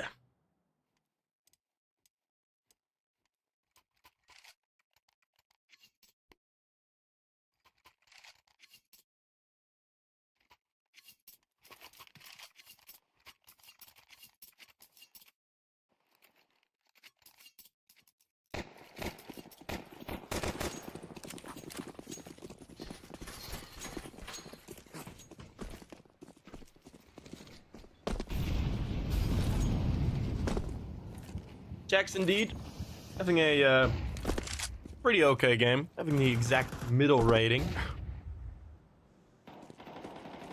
of everyone in the server. Pretty good.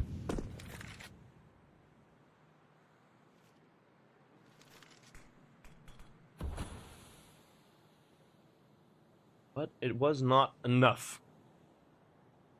Pretty close to fair, also on Nuke, so Jax already has an overtime in his back pocket.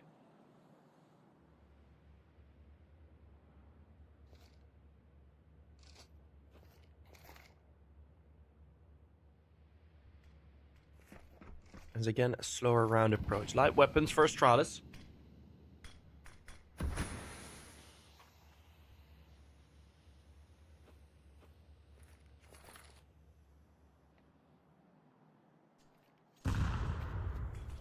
As Astralis silent picked the map, GenOne picked CT side, so that's of course the advantage you can take with you. Starting on the favorable side, Croc. Here's the footsteps as he's infiltrated silently. Actually splits the gap with Drag. There's no flashbang yet. Ansky still plays anti-flash. It's Jax with a nice triple. Gonna make the round a whole lot more difficult, although Kier is still causing problems from behind. The last two players already rotated towards the bottom of the bomb sites. All of a sudden now, Astralis silent. You get a bomb plant in a 2 versus 2. GenOne operating on this round with very little information. It's only Jax with a triple kill that really kept him competitive.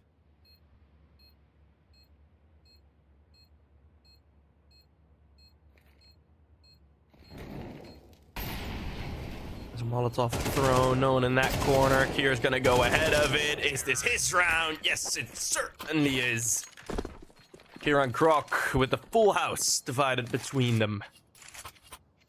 That's gonna be Astralis Silent back on the board. A very well executed T-side round.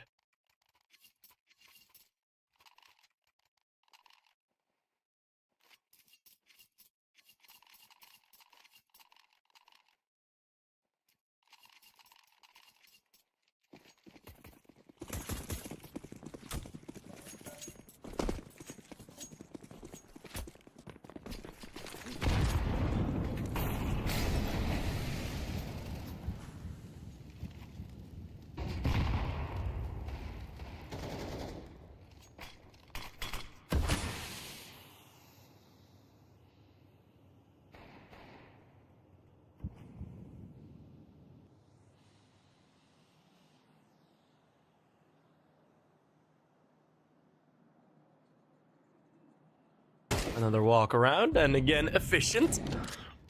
This Drac had no idea.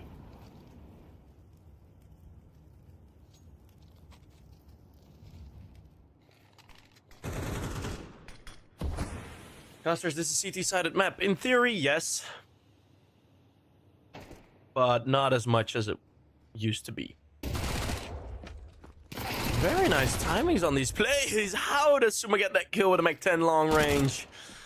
Kersey does stay alive for one more, but that looks very, very clean. Kersey's just going to be saving that AK.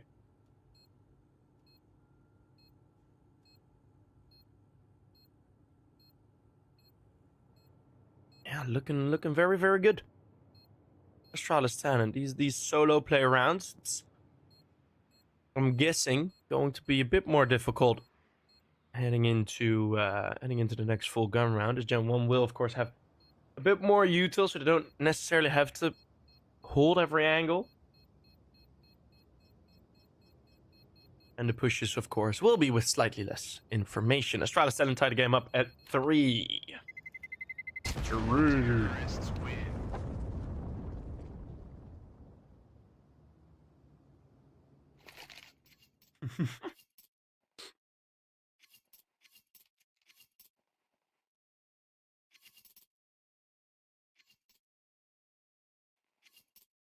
You want to cost? Just start, man. There's enough face it teams and there's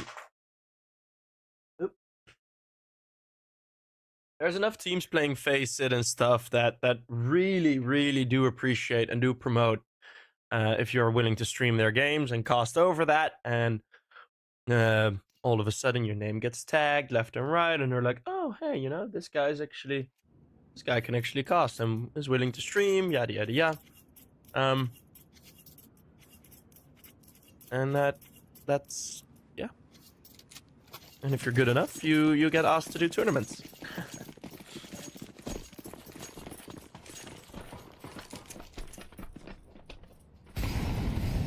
But yeah, it's yeah, just start, man.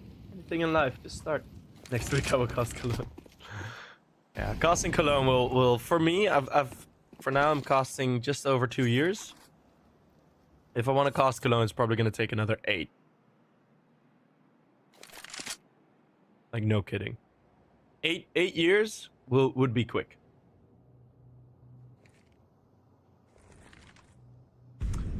As next come round, we'll wait on it. We'll have to wait on it for just a while, as Kersey has saved that AK, but it's just going to be the USPs on the other round. Nothing much to reveal here for GenOne, although Kersey is in the correct spot, just decapitated. Zanto giving a slideshow with the Molly.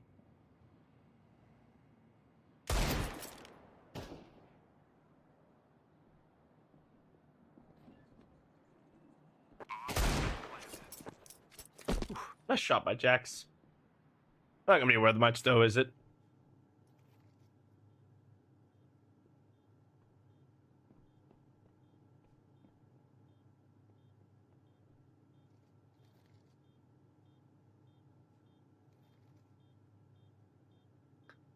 As as we'll have Jax just waiting. Not gonna really challenge him. Don't want to give up an AK. That other AK is a bit too difficult.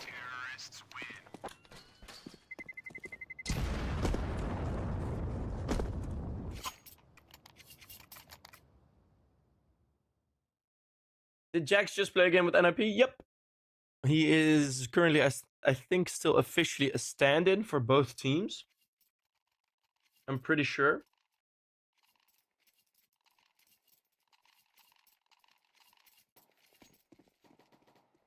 So he played in place of Erodoshe. Erodoshe.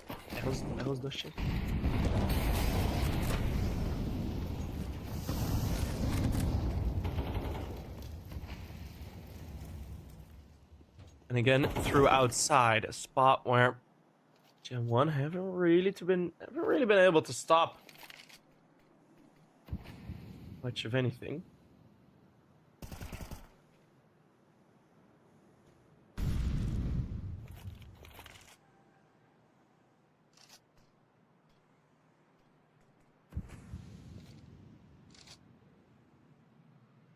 First kill is there onto Croc. Brooksy. I'm mentioning his name a lot. He's been having a great start.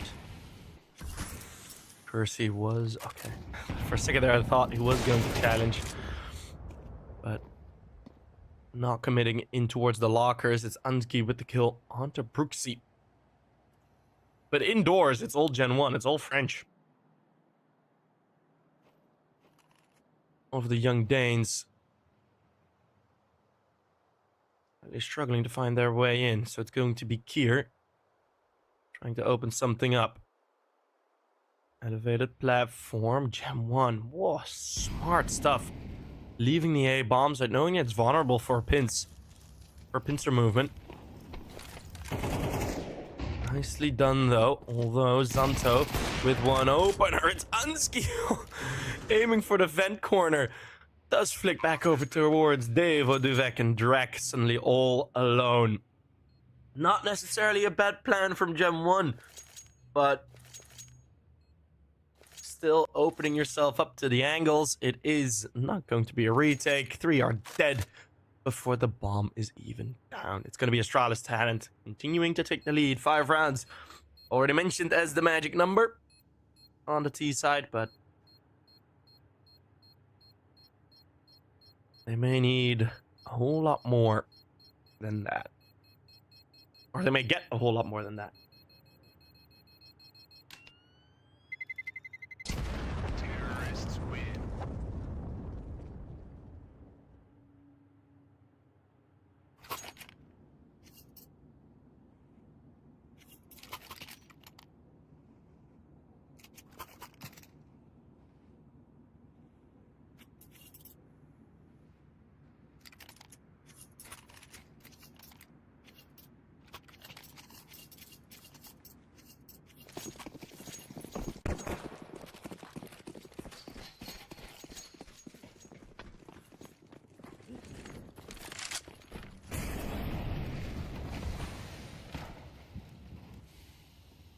As again, these lighter weapons, and again, Astralis Standard will have outside for free.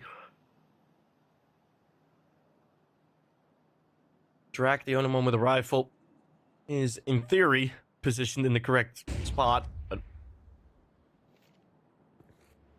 I do like this timing on the walks from Kier. Going right before the smoke fades.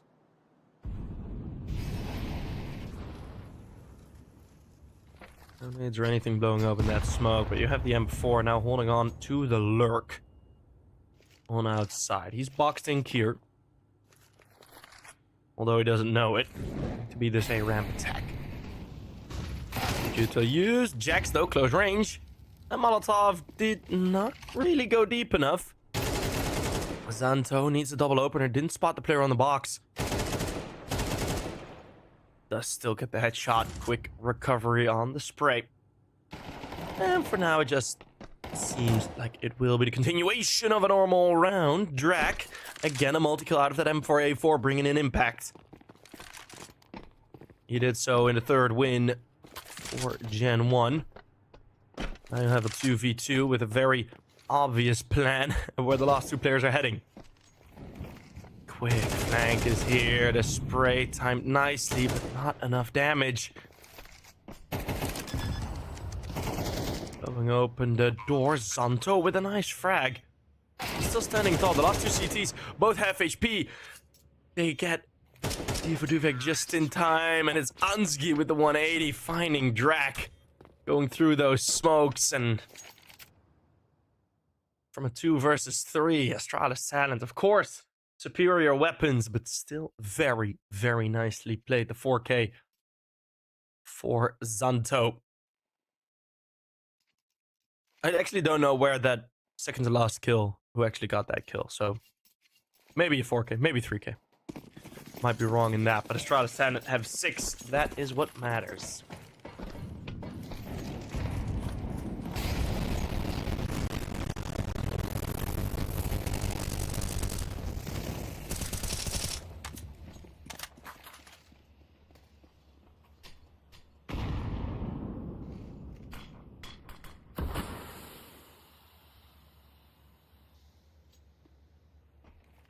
GenOne with a bit of a burst audio matrix. Okay, so you guys heard that as well. Bit too much util for the bitrate to handle. That's gonna be Brooksy over to smoke finding Kier. Kier, not really a fan of taking that fight. Crook and Suma with that burst through the door. It's gonna be 1 and 6 HP. It is the bomb at the bottom bomb site. Croc now finding a kill. Still being efficient. Again, executing someone from behind. He's been doing that pretty damn efficiently. Suma has been down here for quite a while. There's no support on him, but there's also no one on the B bomb site.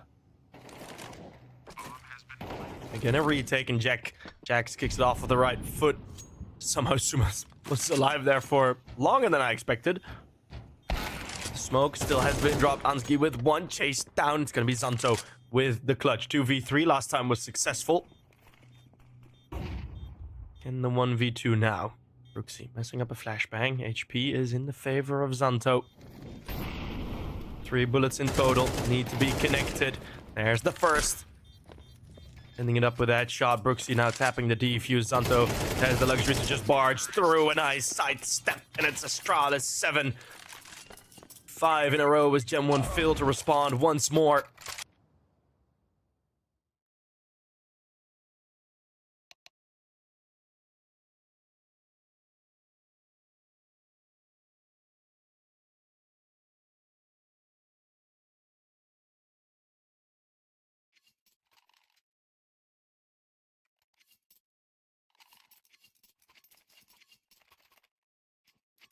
And Astralis talent. 7 on the board, calling a timeout to let that simmer. Their map pick going their way.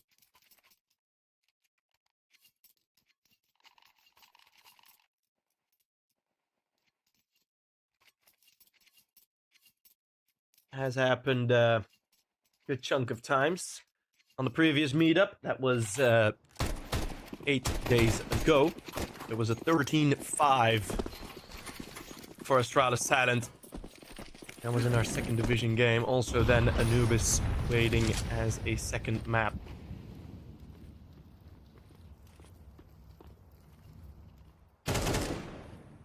Here.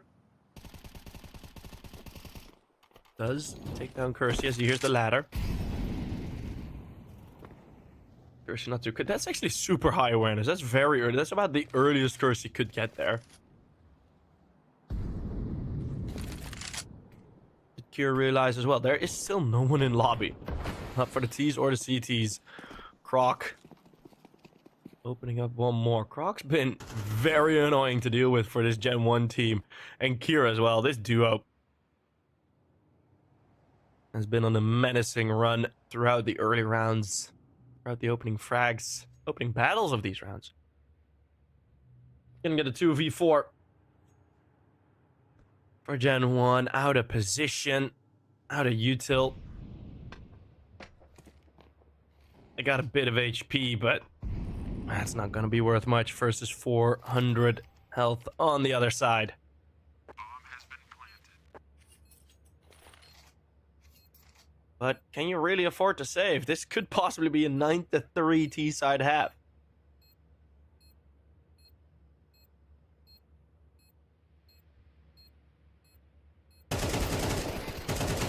Terrorists win. And Kier finding both the same way. 4K for him.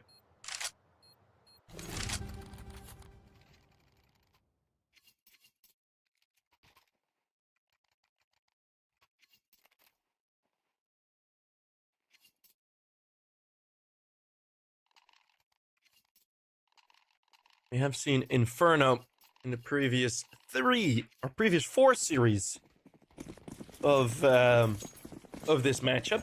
It has always been Inferno and Nuke.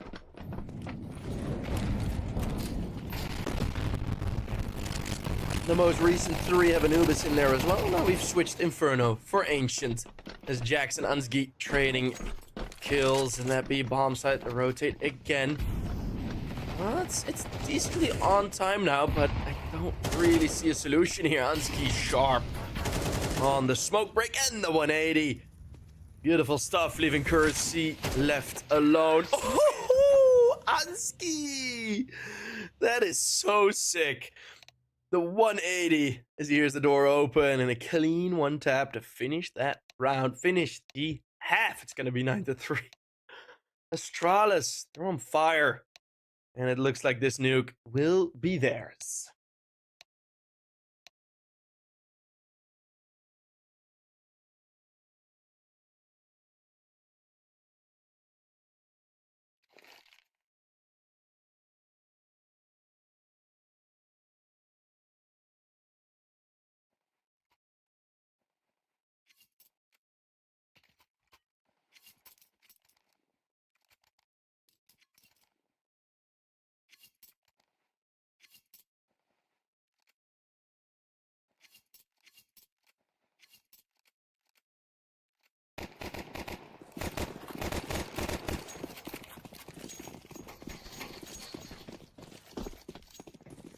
Half number 2 kicking off. The T-side pistol, usually pretty damn strong on a map like Nuke, especially if you go for the A-side burst. But if you look at the minimap, 4 players lie in wait. That's going to be a very nice heaven smoke from deep. But after the one kill, the one trade has come through. Gen 1 seemingly abandoning that approach. Zanto still here, hasn't moved. How many can he get? Drac going for the pre-aim. And now we'll have Zanto jiggling. All he used for there, the Jax lurk. Taking out Ansgi. Slowly this round is edging more towards a Gen 1 win. As Jax sort of struggling, catches the dink onto Kier. Impressive shot, Sumo and Zanto. In a 2v4, it seems unrealistic. Well, Sumo gets one in response. Zanto is still here in heaven. Was still there in heaven. Gonna be the rotate. Coming in, and that will be a T-side pistol round win, unless, of course, Suma can clutch this, but yeah, can he really? No. It's Jax with a lovely triple.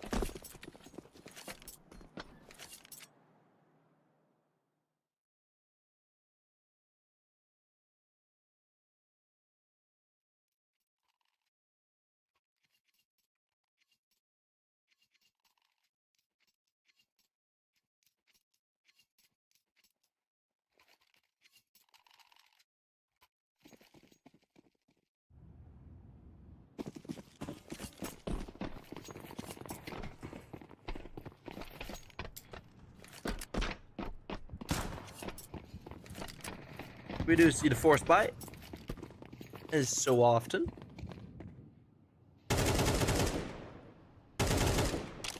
Let's see if Astralis can actually make it work. If they can avoid this sort of washing machine sort of tumbling effect of that CT economy.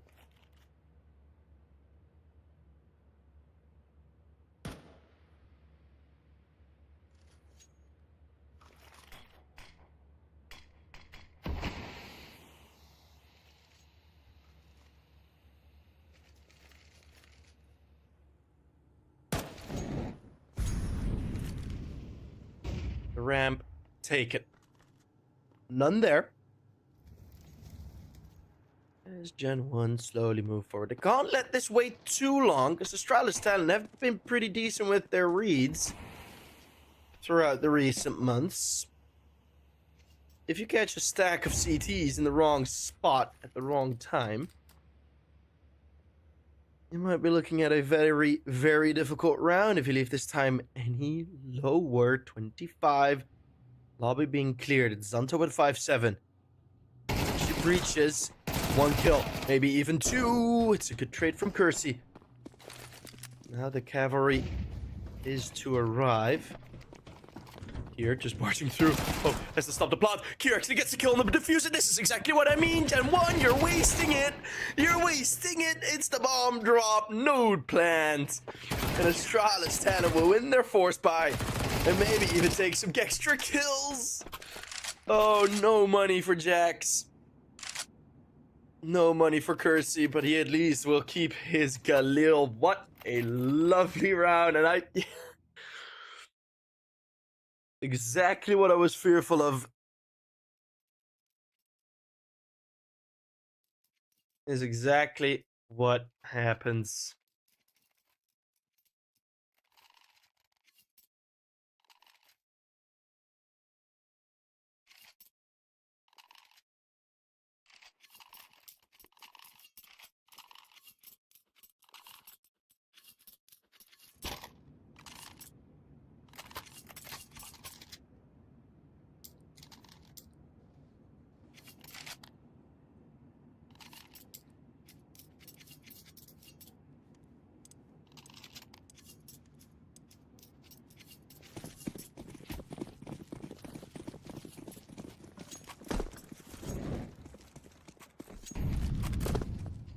And again, Kier, the one to bring the impact. Gonna be the lobby play. The spray through is good. There's relatively little damage to Brooksy, but yeah, more than enough troops on the site. And this is going to be nice and sharp again from Ansky. Crisp aim, man. Very little chaos to be seen in his crosshair.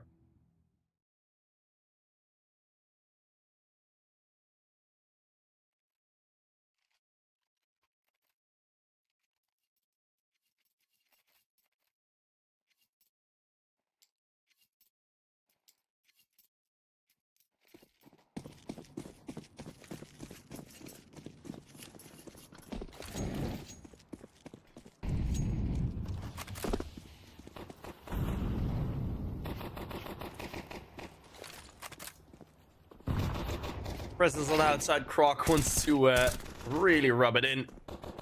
Show some dominance, but after catching a dink, he probably does realize he needs to play a bit more safe.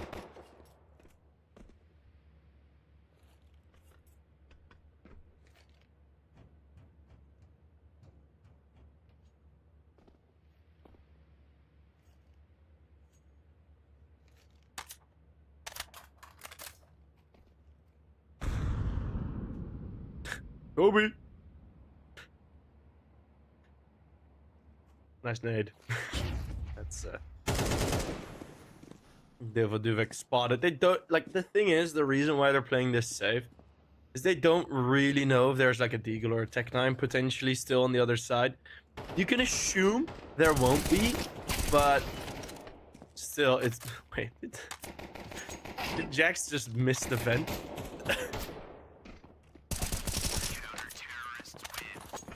Was his plan to go down the vent? I really hope it wasn't.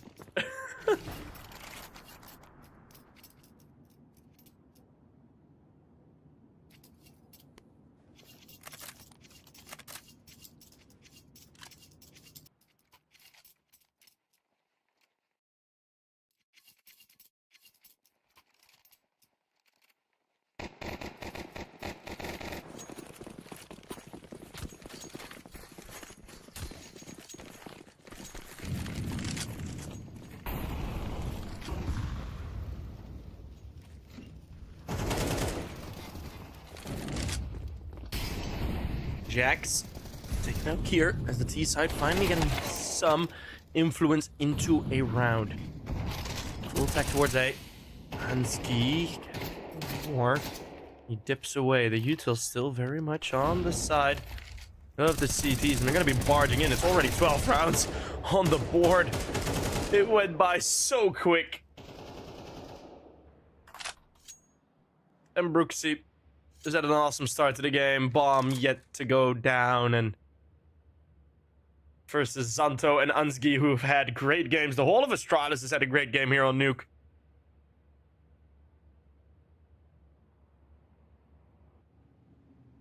Ansgi, this read is mean. They have him down to a T. And it's going to be Astralis 7, 13-4. Again, same as the last series. We see a very, very quick first map. That is going to be that. Yeah, what a read. And, well, as mentioned, the past 4 best of 3s these two teams played against each other, it did end up going all 3 maps. We haven't seen Ancient in between these two players, or in between these two teams yet. But Anubis, we certainly have, and we're heading there next. So see you guys on the temples of Anubis near the Sphinxes of Egypt. We'll be there.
Welcome back, everyone, to map number 2. It's going to be Anubis. GenOne versus Astralis. Talent is back live. As we're ready to head in towards the pistol round. It's going to be a hefty fight over the middle bridge. It's going to be Jax. Nice double. No ace for Brooksy this round, but Drac cheeks one away. She's gone in with a pretty solid push. The B-bomb side left open completely. Although unawares, Devo Duvek with a nice push.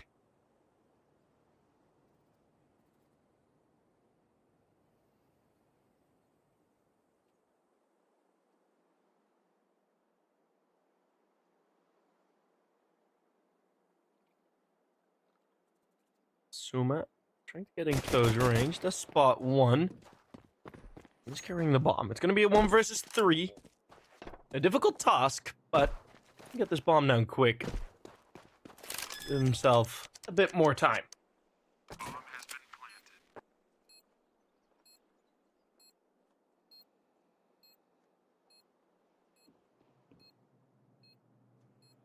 planted. That's the first. There's now 2 players coming in from A main. Tries to get to cover. But Davidovic prevents that from happening. Prevents the fight from being extended. And it will be GenOne taking the pistol on their map pick. Bomb has been defused. Counter-terrorists win.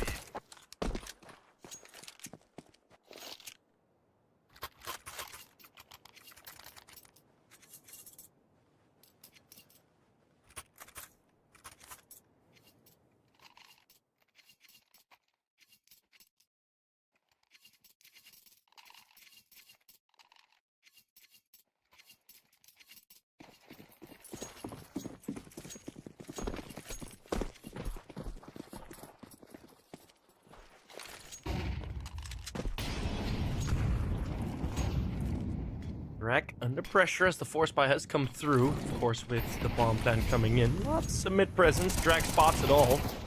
As now through camera they go. Kersey still in close range, but Jax is holding on beautifully on his own. Ansky doesn't dare breach that smoke. Zanto rushed down. Devo Duvek disconnects. A bit of an unfortunate timing. Brooksy with the XM. Will only find the 1 kill, and Kier's clutch won't be possible.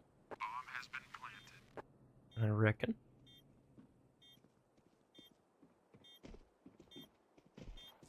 With 18 HP, it's multiple SMGs in the server. I think this is just going to be quite okay. Planting the bomb, or defusing the bomb safely. It's going to be Drac. No real solution here for Kier.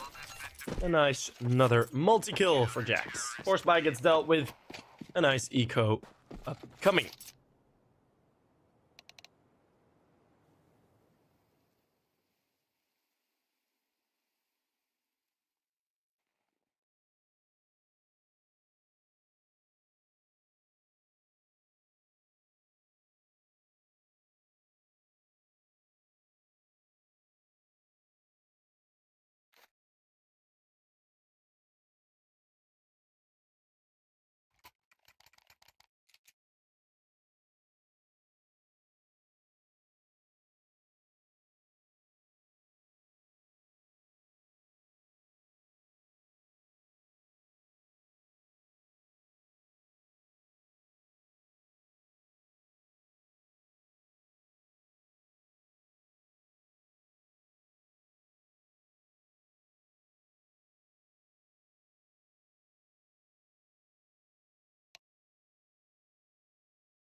As we are still waiting for Davidovec to return. Hopefully the issue isn't too big. The issue, at least within the server, wasn't too big for GenOne, as they still managed to win the round.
Davidovic still not returning.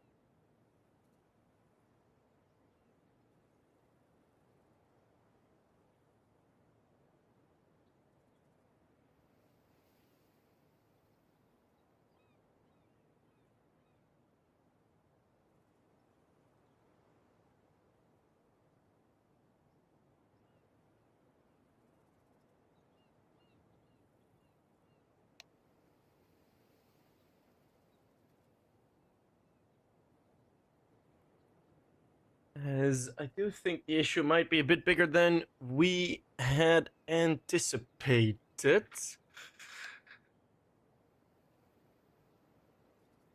By the time it's taking for Davidovic to rejoin.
Well, it is still going to be this pretty long delay.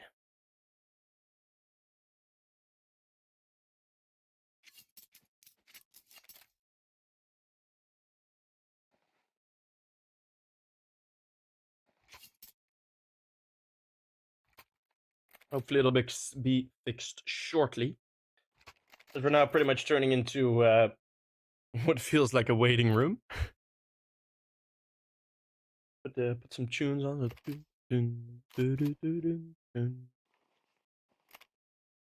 I don't know what song that was or was supposed to be, but hey, there we go. Welcome back, Davidovic. It has been a while.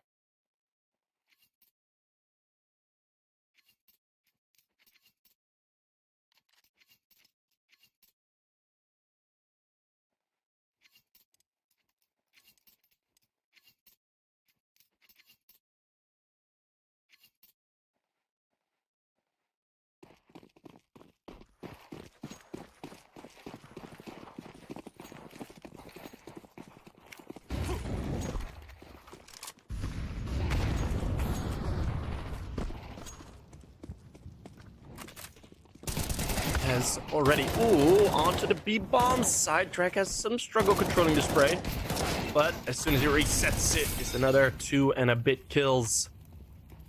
2 versus 2, though.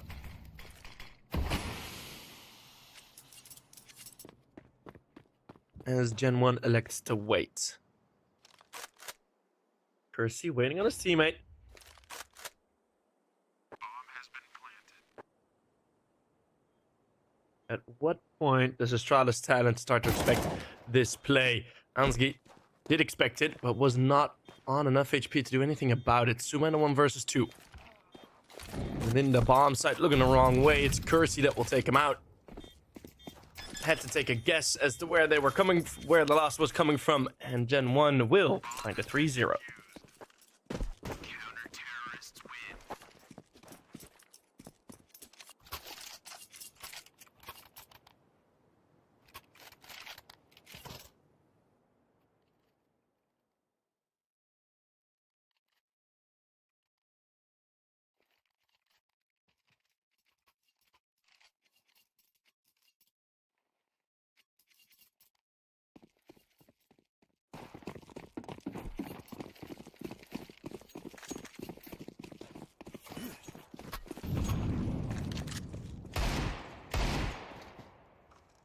But with another with another bomb plant, we will still see Astralis Talent go for something.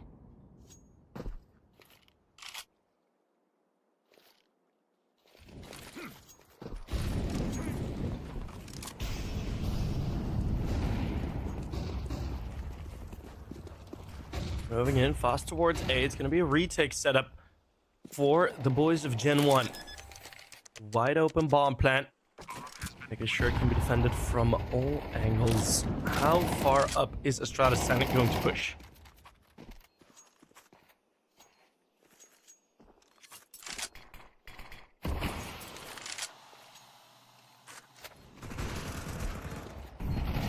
Suma.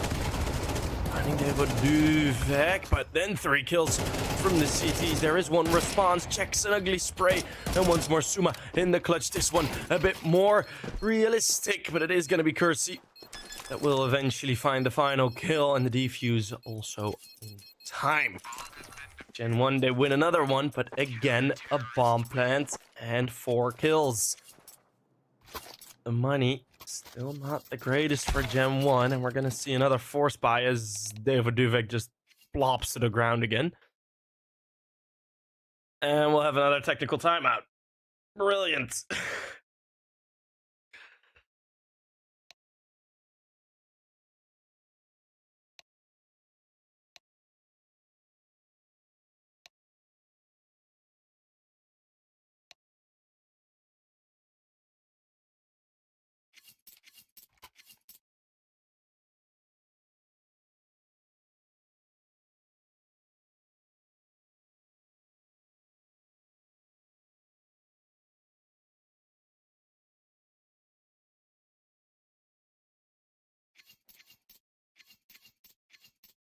Hopefully he'll return a bit quicker this time.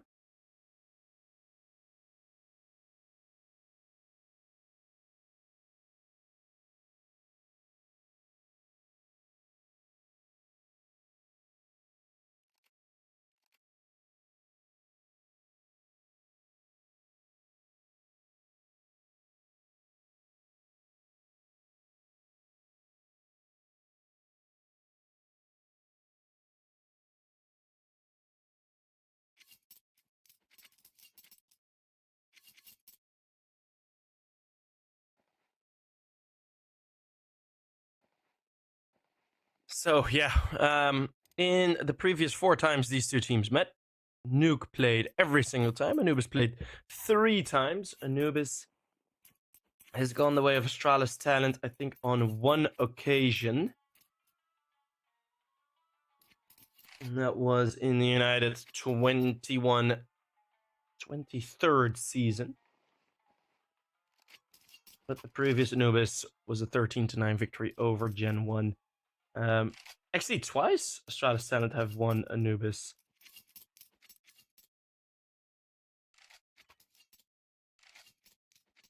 But all the results versus each other have been very, very equal between these two teams. 7 wins each in 4 meetings in total.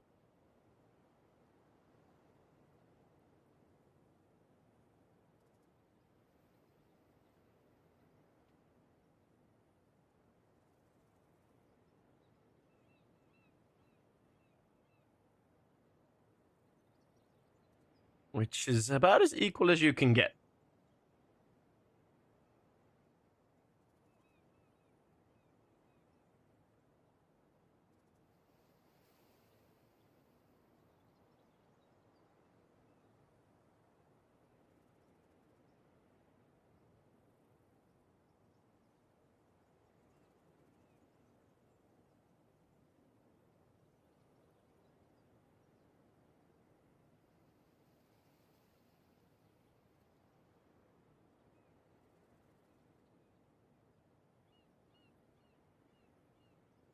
as the waiting remains to continue.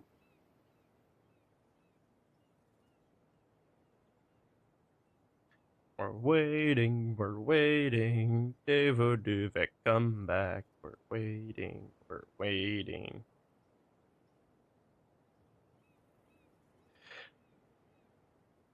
As I reckon it's a PC issue rather than a network issue, as it didn't seem to have many problems in between.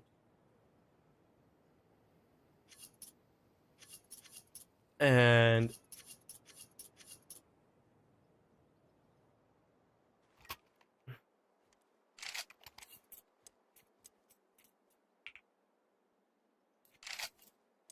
there is a possibility that he might not be coming back, actually. I do not know the current standing of things, but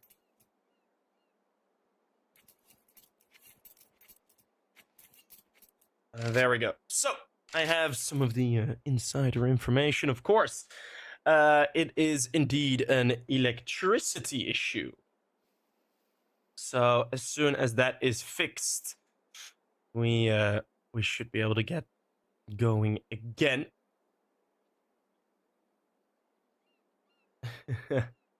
KRL joining the server. Oh, that would be brilliant.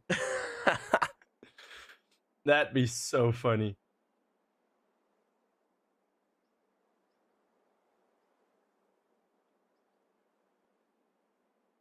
Please tell him, because I know you guys are telling him this information yet it just said. Or maybe he can get that information on his own, I don't know. But yeah, if you can, tell him to join. The caster of EPL wants to see KRL play. Can you guys message that to him? I'll be a happy man.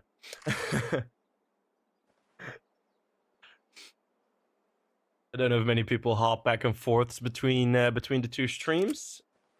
If any French people are watching this stream, I applaud you, because I do think the KRL stream would fit your demographic a bit better. Jesus, this guy's so annoying. Account created 3 minutes ago.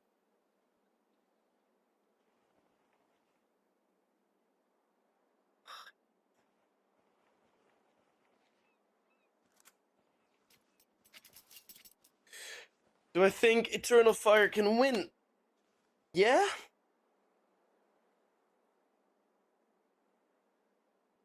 Yeah, possibly.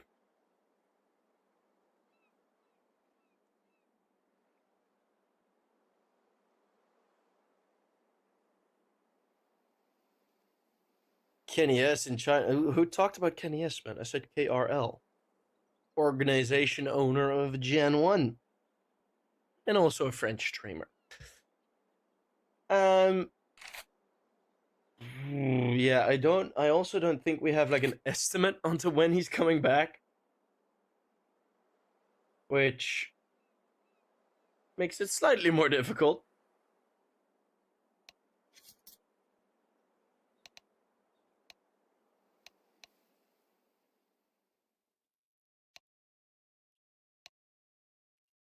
As I do hear some chatting happen.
As Davidovec is back.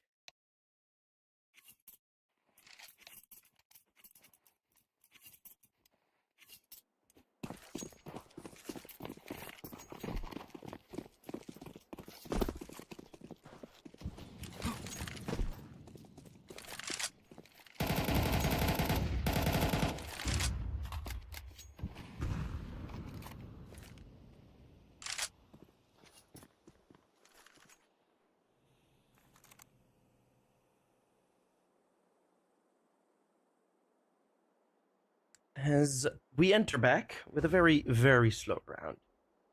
Proceedings across middle for Astralis talent. Over the bridge through, have gone for a force buy all of these rounds in a row because they know GenOne is at the brink of death, and with bomb plants in each of them,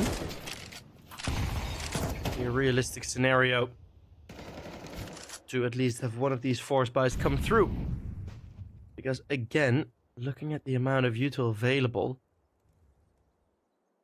you'd say the advantage lies on Astralis talent, but of course, the amount of util is worthless if you can't handle it well. So they're gonna go in wide dry. Curse, you're gonna be close range, but a nice swing from here.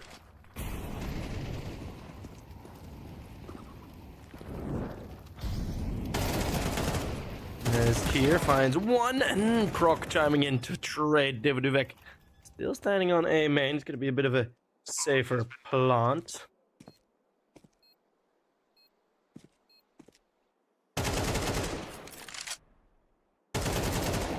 Zanto with one kill from the flank, and it's looking like the first round for Astralis talent will be a fact. As Zanto's holding the flank, Davidovec has nowhere to go. Finally back into the server, and this is how he's rewarded. Zanto will take him out, and that is going to be that. Astralis talent finally on the board, and the money for GenOne as predicted. Pretty in the stink.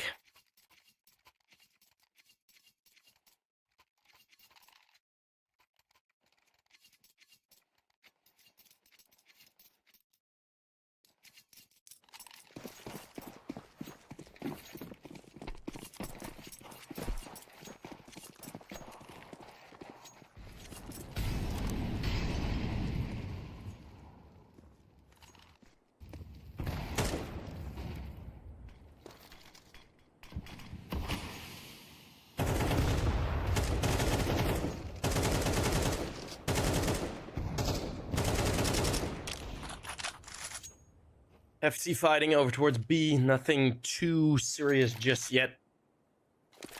As Astralis talent are playing a pretty typical T side, just keeping it very slow. If they can make this a 7-round streak, I know that's a tall order, but on Anubis on the T side, very much possible. And certainly there would be a chance here. Croc a bit of trouble controlling the spray, leaving Cursey still alive. Here also struggling slightly, but with the one-man advantage, a nice flashbang. Should be alright here. Drag from the side can cause some trouble, but trouble averted. A shot from Cursey, who is still alive, could have been taken down by Croc. And Cursey, even though he's on 40 HP himself,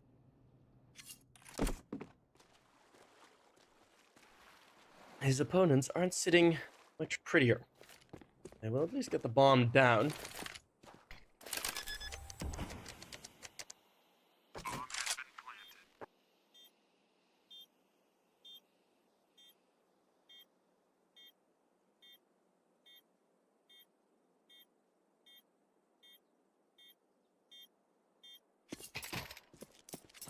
Going to be Cursey just saving the AK, doesn't really consider it worth it. Of course, unconfirmed damage as well.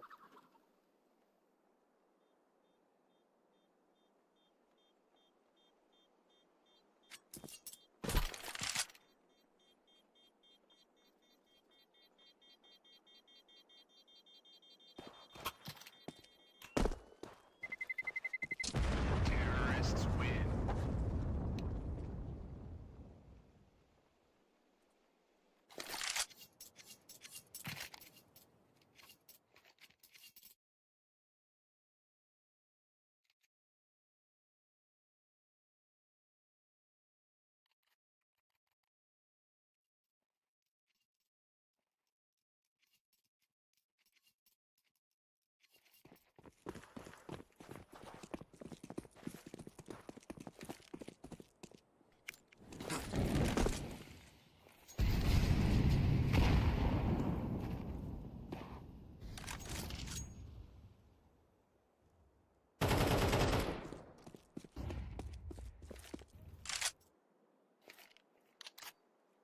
On the pistols, Astralis talent looking to make a bit of a round streak here early on. Kersey has an AK, and there's a flashbang at least ready on both ends of the map. Astralis playing a very quiet game. Very silent. Bombs all the way back and an equal trade. That single AK now taken out. And I think Astralis talent will be quite ready for the rest of this jig is. We're going to get Jax taken out. Yeah, very slow rounds. No gun rounds. No real tension here for round 7. A bit of a breather after, of course, timeouts that we've had that kind of took the momentum out of the map with David Duvek.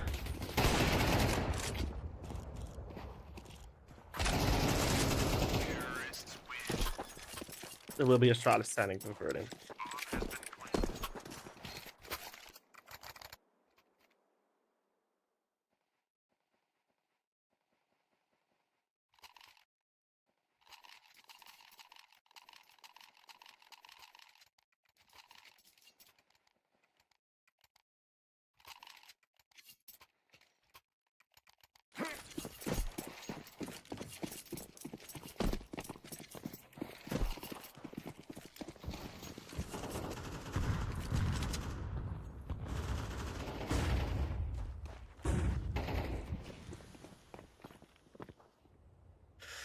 Opening frags, opening trades. That is over towards middle. Suma is able to hold on against one more push, but GenOne do force a lot of aggression.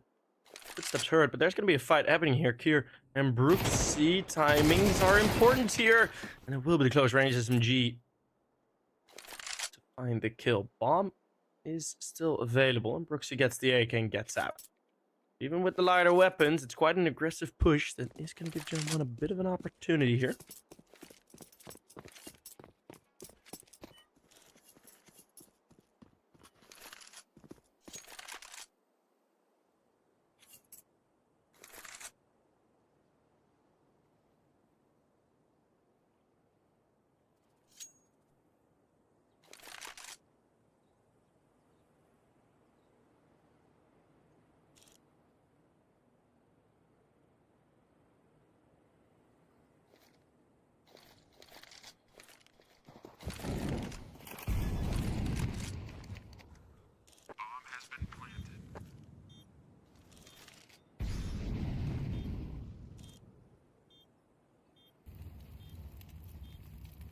Bomb has been planted. Opportunities are there for Astralis Senate. The HP is there. There's an HE and a couple of flashbangs. They could pretty easily do this as the lineup is there. A nice off-angle peek. Ooh, we switch perspectives. An unski, an uncharacteristic miss. And now close range. He has to fix it all on his own. A nice kill. Getting out of there with the time hitting 10 seconds. Even though the op gets picked up by Jax. A nice attempt from Terrorists win.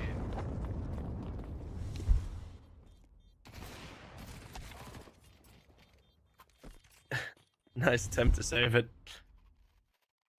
Or well, oh, Jax actually went down. Oh no, Jax didn't go down. I didn't see the op anymore. I got confused there for a second.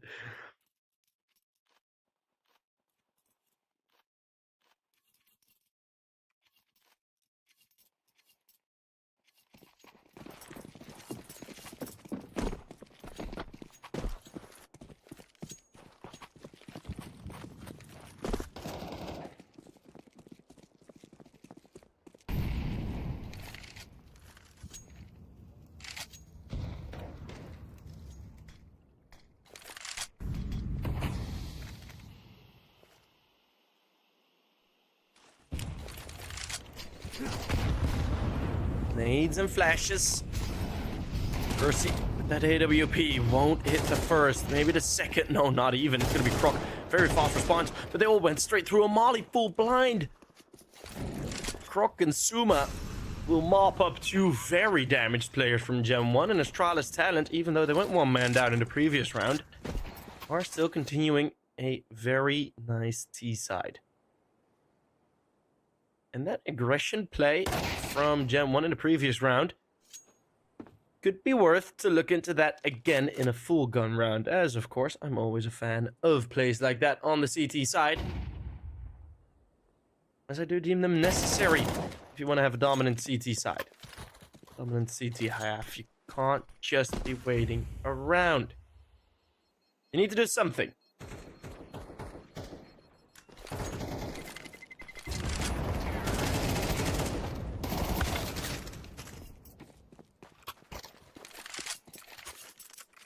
Croc will take the final kill, and it's going to be round number 10.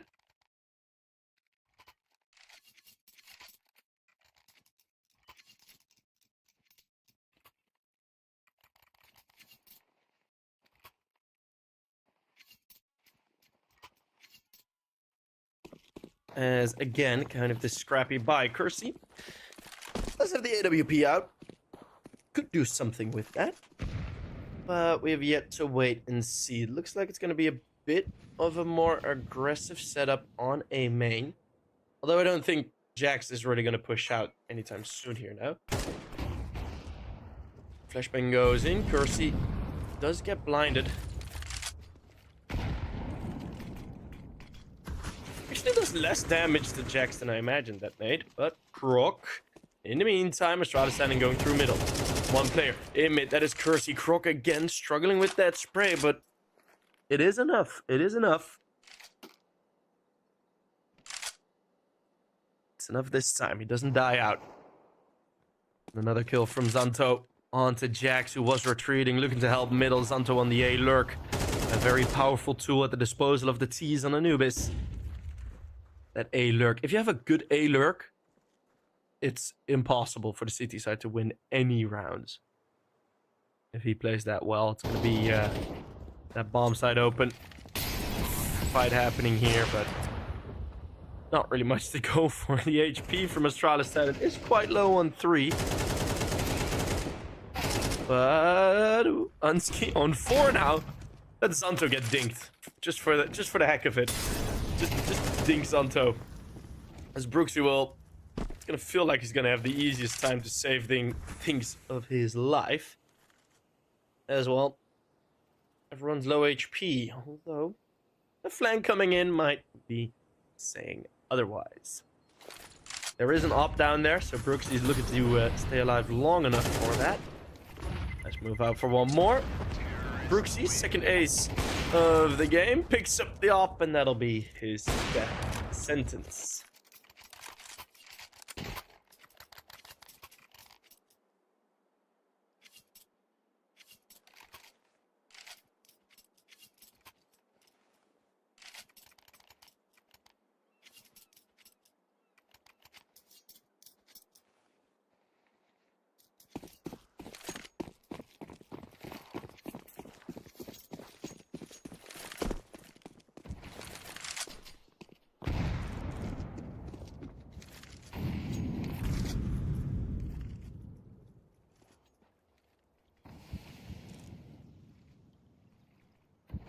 So, round 11, Astralis Talent, indeed 6 in a row. I was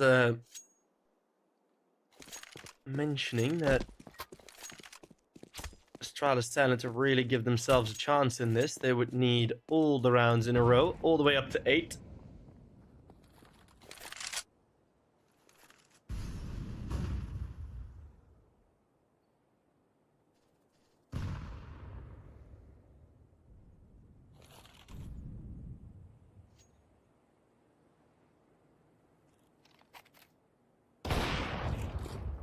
Ansgi, another great find, playing anti-flash as Suma, and he will chime in very nicely as well.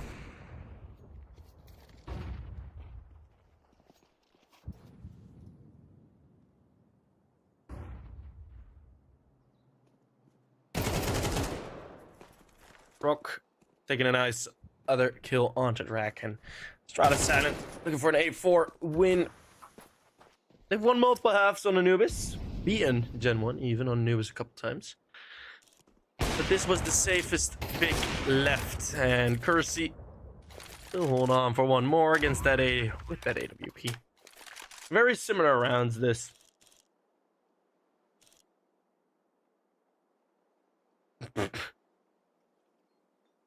Sorry, I'm reading chat, and sometimes chat is intentionally hilarious. Sometimes chat is unintentionally even more hilarious.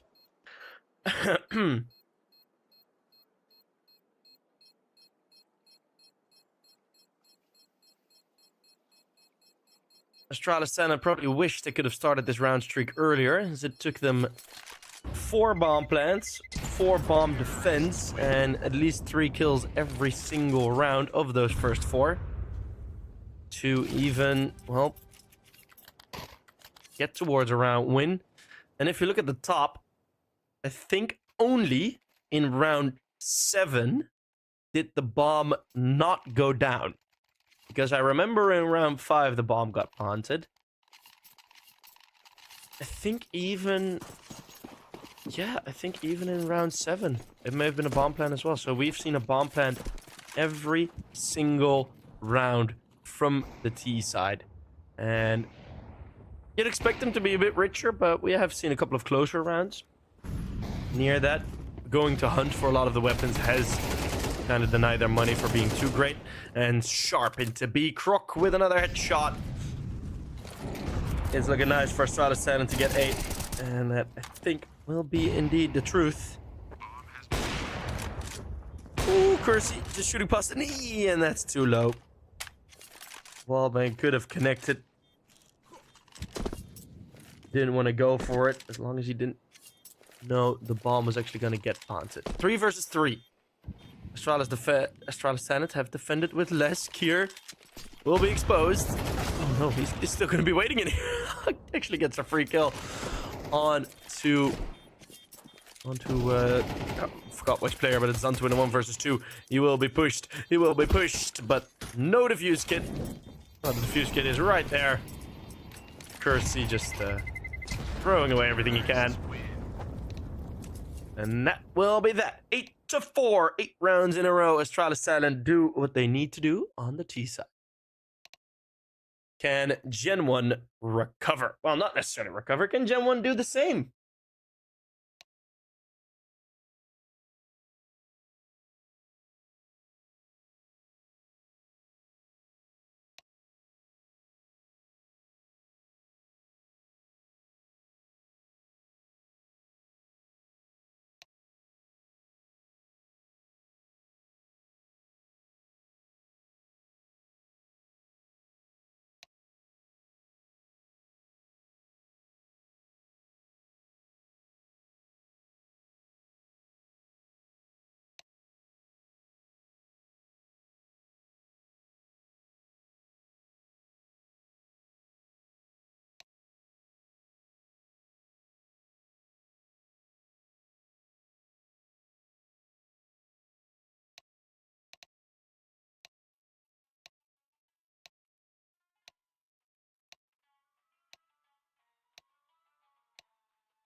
Righto, the halftime is done. David Duvek is still here, which is good to see, but having those computer issues, it can really mess with your mindset. If you've ever played CS with like bad internet, if you lag, or like a bad PC, if you lag like 2 or 3 times, it completely messes up your flow, yo.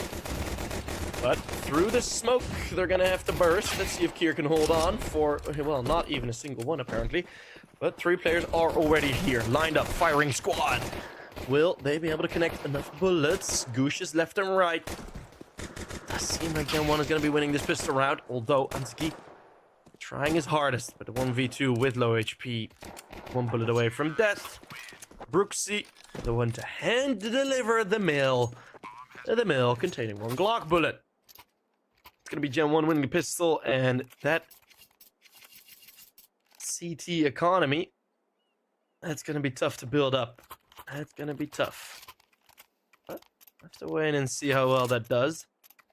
The Astralis Ascendant. Oi, okay. Interesting. They want to take the fight, so they're going to go with the Force Buy. How aggressive are they actually going to be positionally wise, right?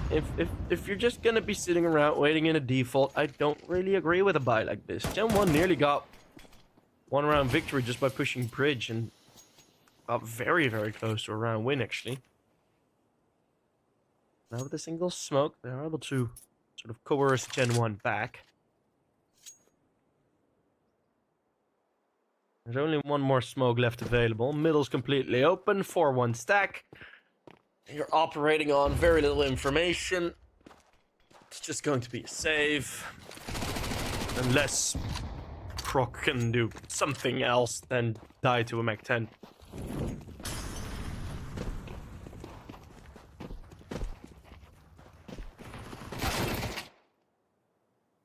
And Zanto. Just take down Drag. So there is something to say for this round, especially that Zanto is still alive. If that timing is nice and Davidovic is distracted, then yeah, you know, it might, but first gonna have to get 3 CTs out the CT spawn in towards the heaven position, which don't really see happening here, although that's a nice 1 kill. Analyze Davidovic to push. Cursey with the AK should be alright. You're falling back. It was a nice attempt, but the kills, just not enough kills going their way. Terrorists win.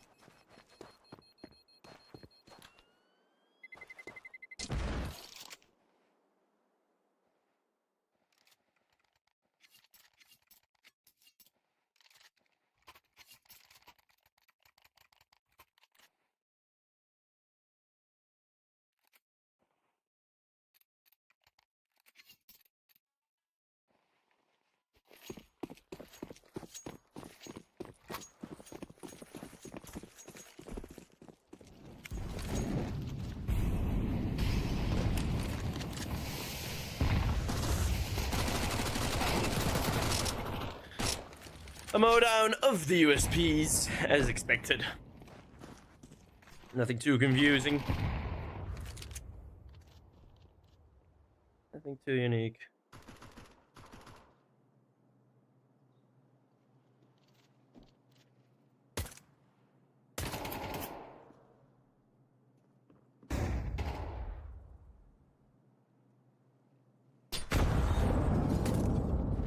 Hansky valiantly staying alive, but GenOne will find their 7th. And oh no, oh.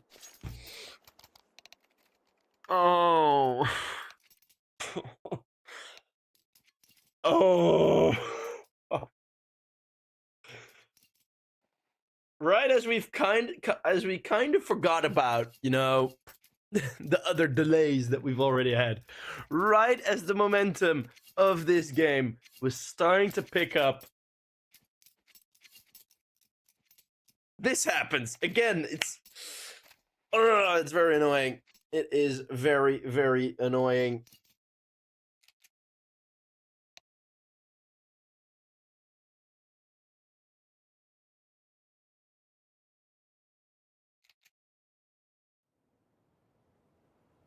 Ugh.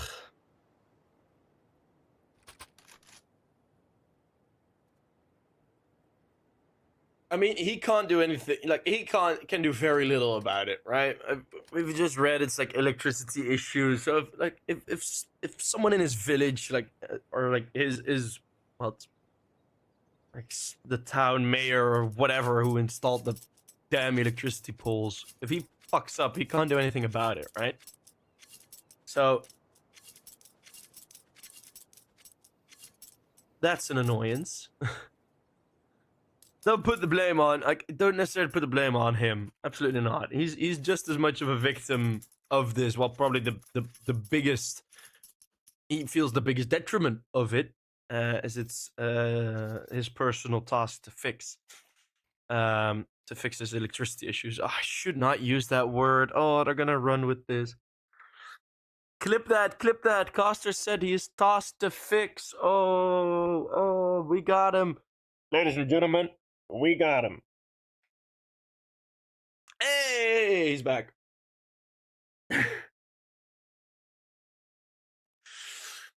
That's good to see. Perfect.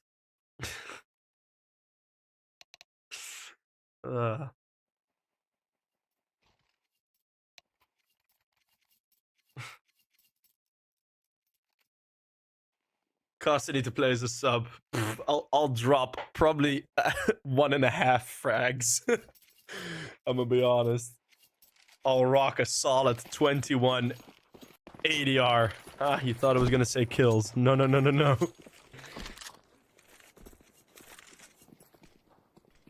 But we're back. Full buy versus full buy. Let's get a flaming hot round to bring us back into this game.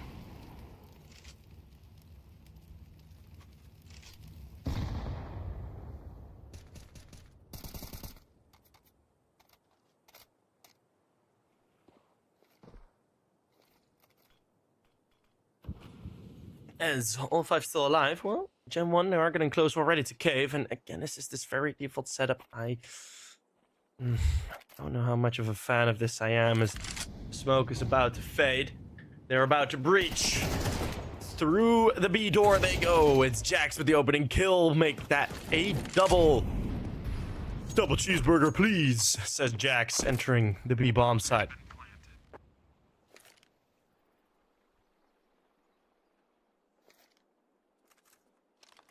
And, well, 2 headshots. 2 kills through. And, well, that's going to be that. That's going to be GenOne tying up the game. This T side pretty damn all right.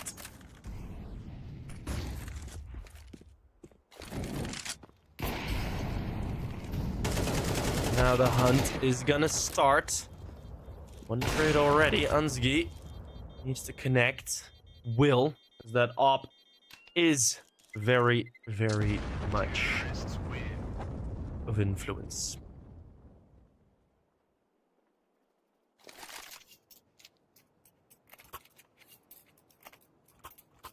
Is this scripted or not?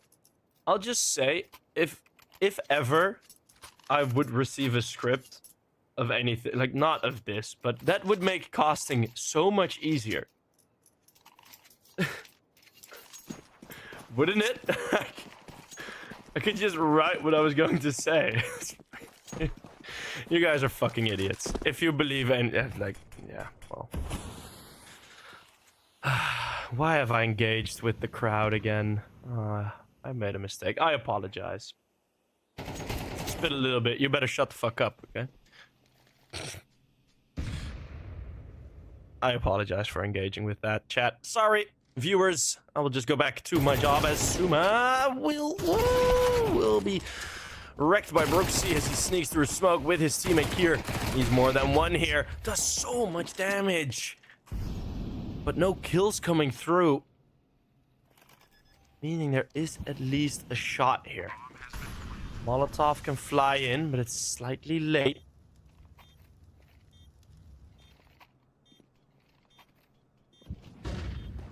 Xanto. Use a molly for the platform. Spots 1 player in the back lines. That is one of the low HP. Or no, that's David Duvik. That's the only player on full HP. There's the fuse kits. There's smokes. Oh, but they only smoke off 1 side. They need to rush down Kersey now. Xanto will. But his teammate goes down. He needs to stick it. And David Duvik needs to kill him. Xanto will just stick it. 28 HP. Hoo-hoo! Xanto with 6.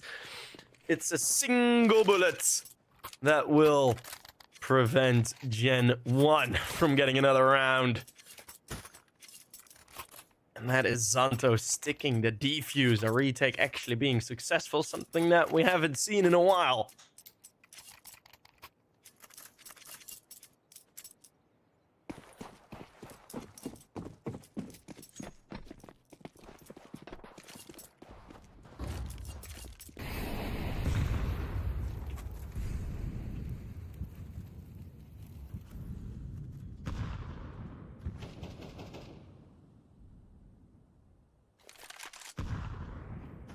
Ansgi going for the boost, hoping to create a bit of an off angle when attacking Jax.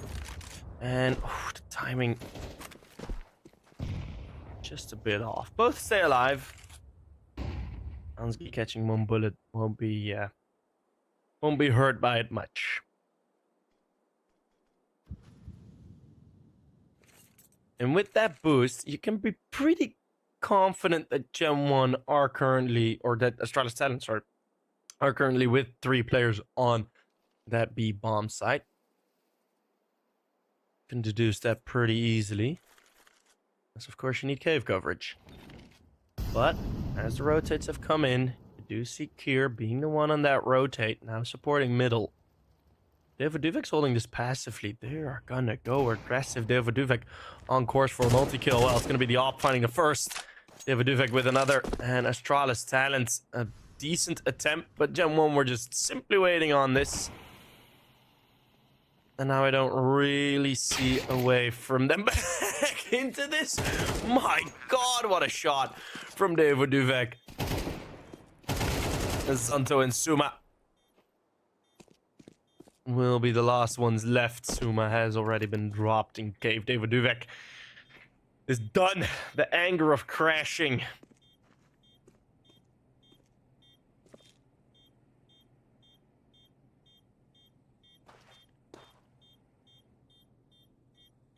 And turn that anger into aim. That will be pretty good for GenOne continuing through into this game.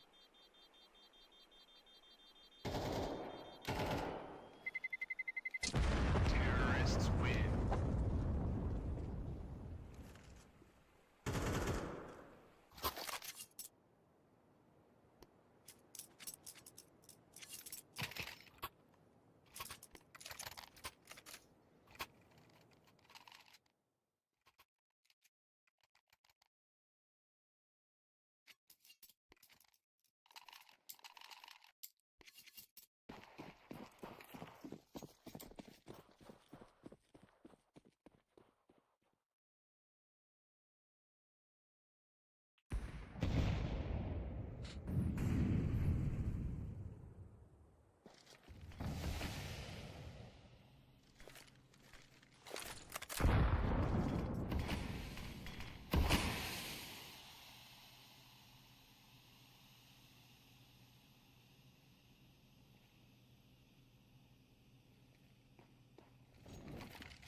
Nine to 9 the score. Astralis Talent, they do have weapons, but the money is pretty much gone.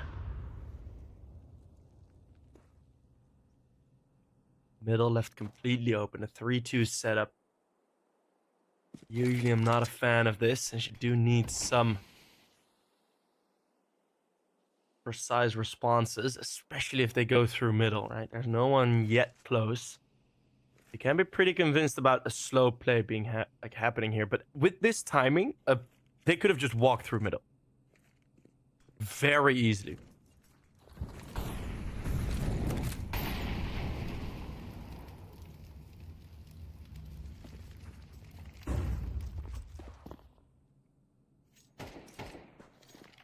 Suma is gonna go aggressive. They hear all the footsteps. Now they realize that they need to fix something. Croc is gonna get wrecked on the cover. Suma will find one more. And GenOne, they're kind of stuck in between bomb sites. They decide to go towards B. Suma needs to get his weapon up. It's gonna be Kier with one in CT. Brooksy's there. Suma elects to bait his teammate this time. I do agree with it. As Jax will plant the bomb. It's the one-man advantage for the CTs. And Jax, 13 HP in a 1 versus 2, won't be able to find anything. It's Suma waiting until Kier goes down, confirming that everyone is looking at him. Go for that peak. 4 kills for him. And it will be the defuse, double digits for Astralis Talent. Bomb has been defused. Counter-terrorists win.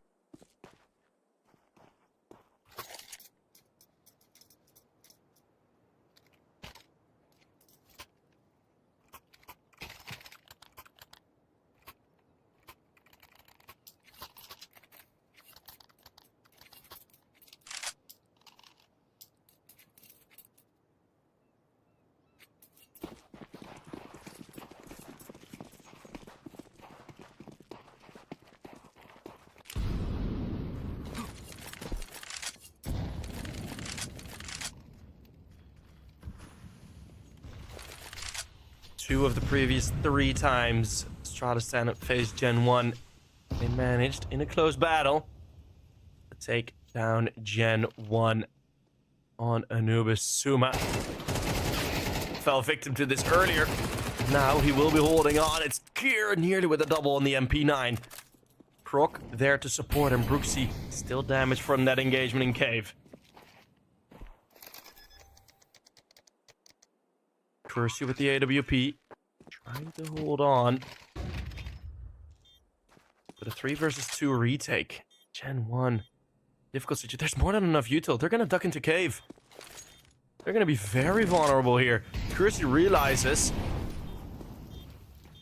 Molly on the bomb. Astralis Talent letting this time tick. Know that they have enough with the defuse kits. That's the nades. That's the util. Through the smoke. They at least find where Kersey's at. And the spray will be Zanto's. 11 on the board. Astralis Talent starting to get some CT rounds back.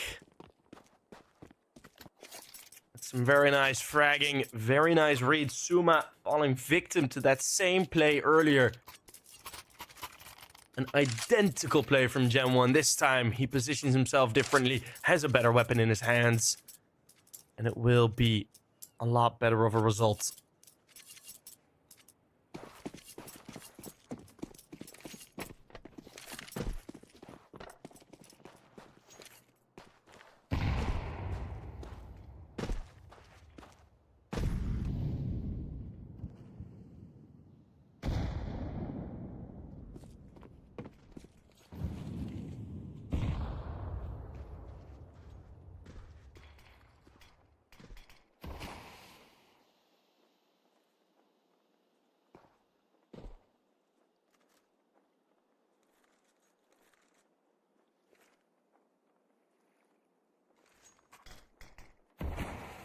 As again, is slower around. This time there is mid presence.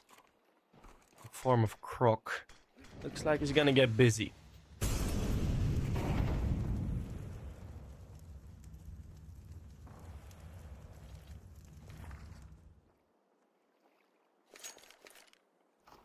Brooks are gonna be sneaking in. Will this be 12 for Astralis 10? Gonna be only 2 players here on this B bomb side. GenOne very quickly adjusting to attack this area of the map. A quick rotate is in there for Croc. A force forward is here, and all 3 fall down within the bomb side. GenOne, they respond.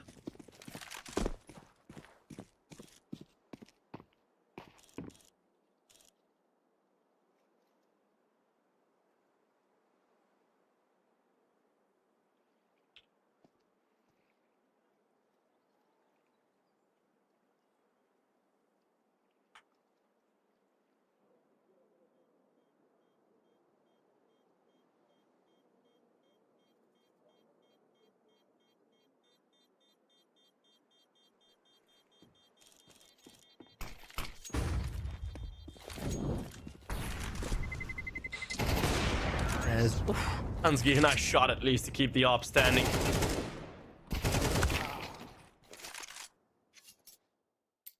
And Devil Duvek will find Zanto. Money becomes pretty difficult.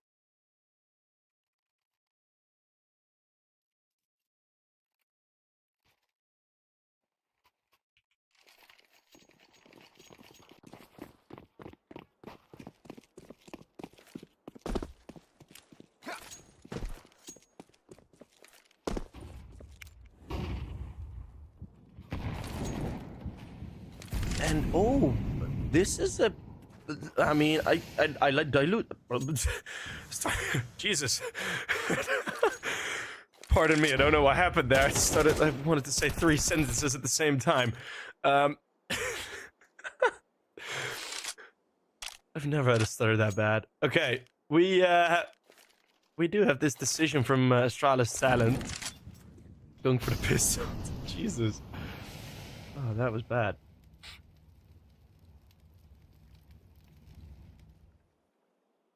Track looking to open up. Unsky boosted over that smoke. Drax being covered by that smoke just enough. But as soon as that smoke leaves a little gap, well, now Drak hears the footsteps plop down. And on these low buys, Ansky's surely going to go down here. It's 1 kill. And he find more. Over the top they go. He ain't ready for it. I get so annoyed at this as a viewer. I mean, as a caster as well. It's well, it becomes a closer game, which is nice. But I know you don't want to give up any early advantages, right? But you are on this low buy. The one thing that you can still take as an advantage, you know, the one thing that is not set in stone before a round starts is information. Information where they are, information where they're going, right? And like, okay, you won't get any more util, you won't get any better weapons. Your aim is still as good as it always has been, but knowing where the opponent is, that is so much more important in rounds like these. And again, we do see it often. Teams in rounds like this just being like, oh yeah, right, we're just gonna play it safe, you know. Hope they walk into the stack, haha. I want to see more of just like, okay, well, I'm just gonna shoulder peek this. You know, maybe I'll die.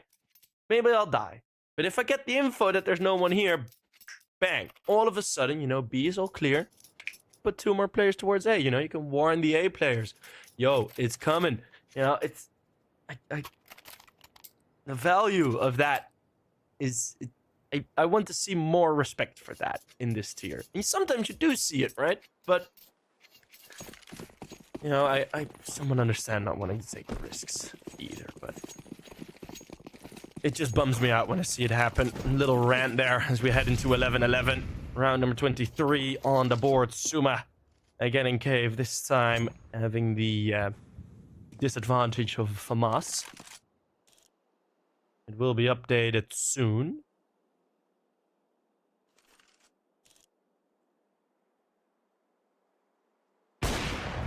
Is that shoulder peek? Well, it's gonna cost you sometimes. I said that as well. At least they know the ops middle now. I didn't want to mention it. Like, it's not necessary in full gun rounds to go for jiggle peeks. Whatevs. Astralis decided now to do it 4v5. I go into middle. Quick rotate toward both ends. Could be a nice idea. They decide to push further.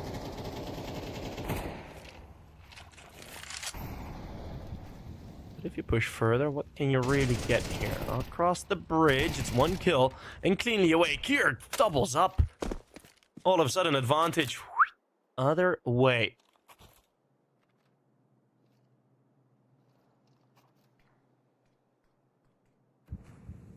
Going towards the B bomb side, we have Ansky very far back. Glass cannon on that AWP. There is a smoke to support the cross. Jax is not going to go across. There's going to be a Molotov towards the bomb site. And a nade. Brooksy. Heavy damage onto Brooksy. He's lucky to be still alive. Astralis 10 have a prime opportunity for this retake. There's 2 kits. And still an extra Molotov left. 2 flashbangs going high. Very effective. Most CTs being blind. 2 get stuck in the corner. Oh no, they fumble over each other. They trip and stumble. It's a 2v3, Zanto. And Kier can still very much do this. There's a molly that goes deep. Zanto versus Brooksy. We saw that fight happening before. This time there's no smoke. The smoke is there. Will the defuse start in time? Oh no, Zanto double tapped it. He fat fingered his button. Ah, no! No way! No way that makes the difference! GenOne on 12! He had to find the bomb! Oh my god!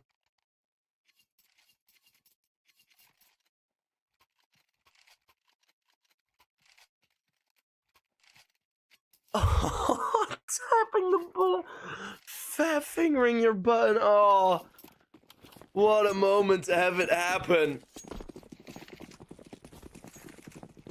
GenOne map point.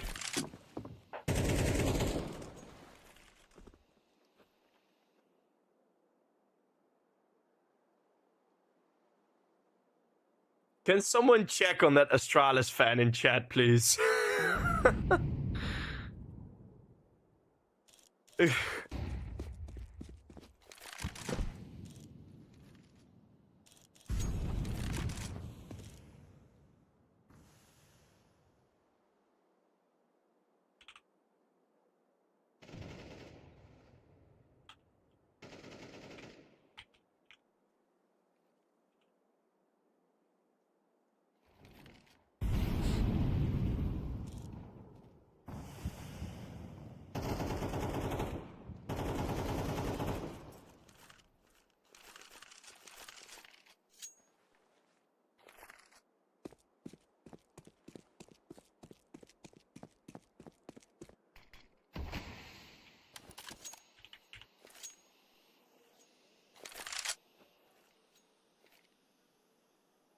Well, 35 seconds left. GenOne leaving it late. Going for an A-side play. As Jax. Ooh, Jackson Drac. Finding both kills. Santo can stop this on his own. It's a double spray. 20 seconds left. Santo still kicking. But Kersey with the responses. 13 on the board for GenOne. Looks unavoidable. It will be the map win for GenOne, as the T side lasts just long enough for the French team to get that victory. And oh my word, what a game. What a close game with all the delays, with everything in between. Let me get my book real quick. You know, we have the script book here. As I'm reading, let's see what the third map will bring. Let's see. It will be Ancient by the looks of things. Here, you guys can see it. There you go. That's the script, of course. Coster has revealed it now. Beautiful stuff. No, what a game. Honestly, what a game. With the delays, of course, could have done without them, but yeah. And the mistake in the end becoming very, very costly for Astralis 10. And even then, GenOne still had more than enough cash. Could have probably gotten into overtime, and that could have still quite easily been a victory for GenOne. Doesn't matter how it went, as we will go to map number 3. We'll see each other in Ancient in around 10 minutes.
Welcome back, everyone, to GenOne versus Astralis Talent. It is going to be map number 3, as expected at the start of this best of 3, maybe halfway Anubis.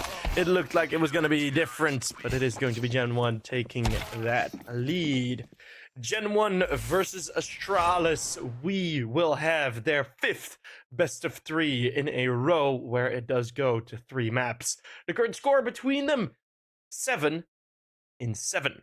in the maps won totally. Well, now 8-8, as of course we are at that 3rd map of today. So it's going to be who will be the better informed team between these two, or at least in their head-to-head matches. All this for a spot in the playoffs. All this to avoid playing versus Dynamo ECLOT in the decider match. So that is going to be what we're going to have ahead of you here.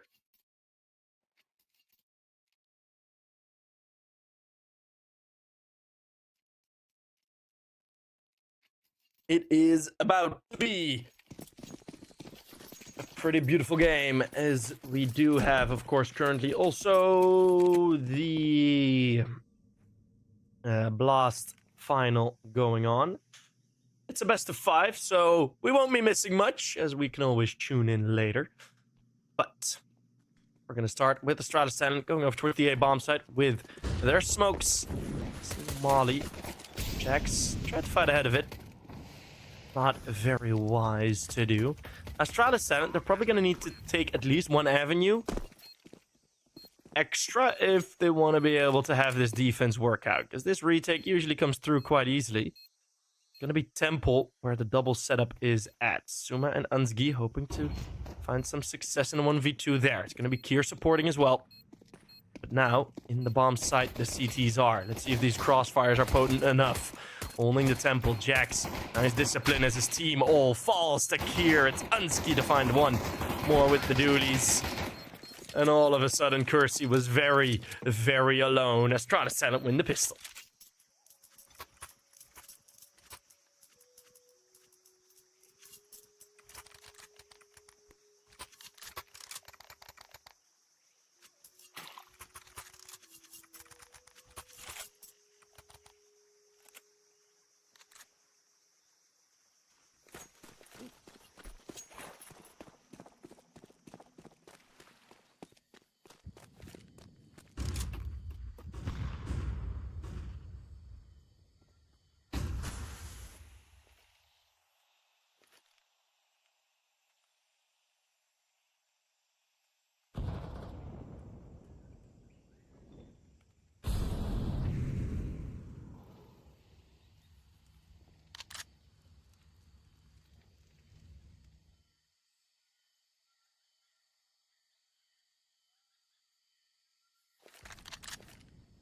GenOne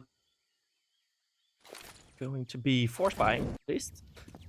Let's see if it'll be effective. Astralis Talent yet again going for one of these set plays, even again against the pistols. In the first 2 maps, we've seen pretty spread out, more lurk-heavy styles from Astralis Talent, which is, of course, how they like to play.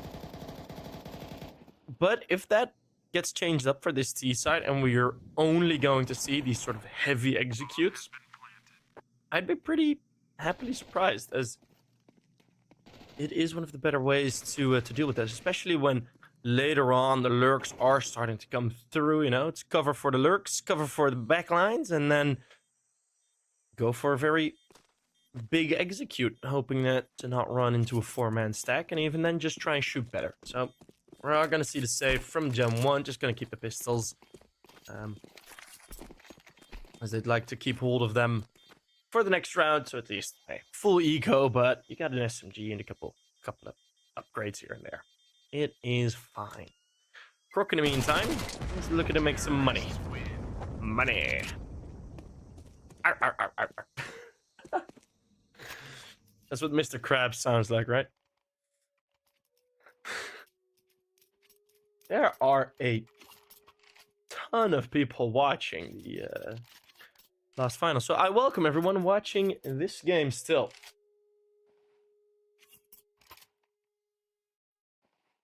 Have Spirit already beaten them? It's 12-4 now. It's gonna be 12-5. It's fine. Any predictions for that final, or any predictions for this game? Well, any predictions for this game? It is very unpredictable. These two teams haven't played each other on Ancient yet in these configurations. It's been mostly other maps. But Astralis Talent seem to be the most informed team thus far.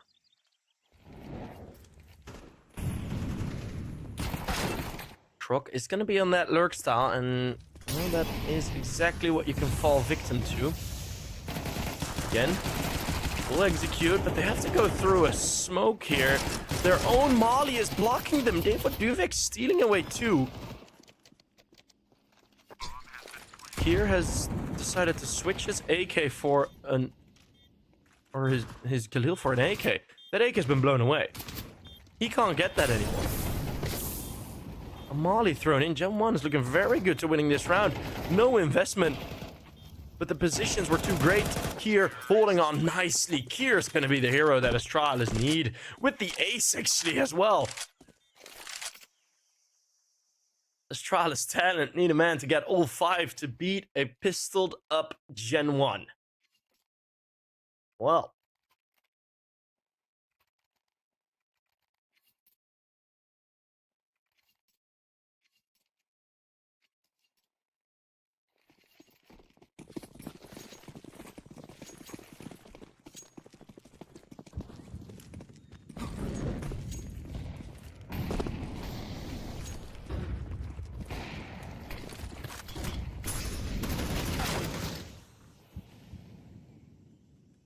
Drak already with the opener. Suma tried to go alone very fast in towards A. Play towards middle. Brooksy's covering for this. Brooksy will find 2, not a third, but Zanto wasn't expecting maybe to a fault the second. Counter-terrorists win. And GenOne will pick up their first CT round. The previous round was nearly there.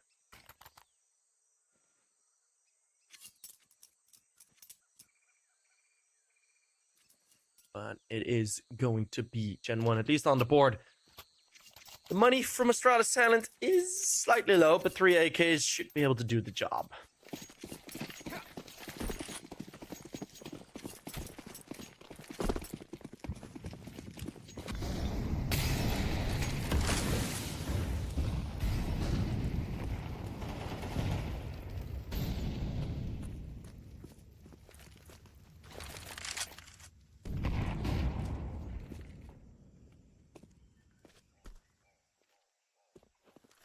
Through middle again. It is indeed not going to remain the execute heavy style that we saw in the first couple.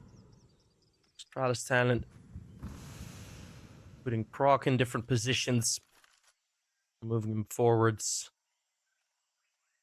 sending Suma in a bit earlier. So still yet to see success here from Astralis Talent with these lurks, as it's 2 kills back to back very sharply. Ansgi needs to hold on to a lot here. Ooh, the flick nearly onto Jax, but it's not going to be worth it, and it's the only 2 without a rifle that are yet to remain alive. Xander's going to plant the bomb, but much more than that won't be happening here. Clean and done. We're ready for round 6. Should be a little less weapons on the Astralis Talent side, as GenOne looking good on this CT side. Some nice responses in Astralis Talent. May need to just go back to those heavy executes.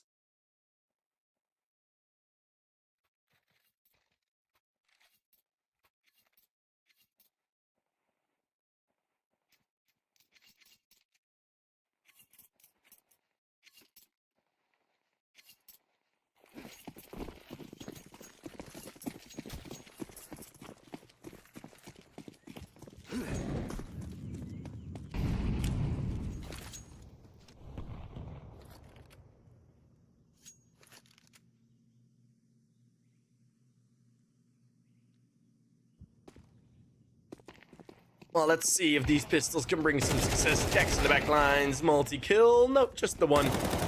But Kersey will be fine. Track is going to steal a couple for himself as well, and his expected Astralis talent won't win this round. GenOne equalizing, and hopefully Astralis talent have learned from their mistakes in the previous couple of rounds, as this style of play, with how aggressive CTs usually are,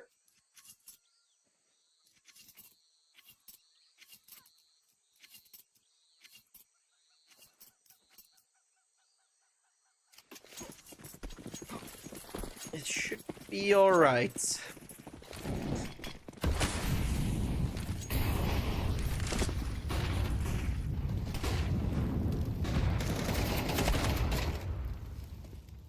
Crook, nice opener on middle. Is this, ooh, another great headshot.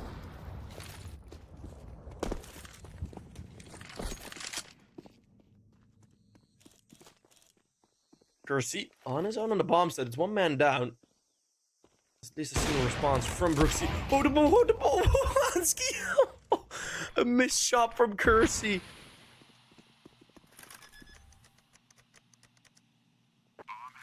As Duvek and Brooksy now all of a sudden really quite alone.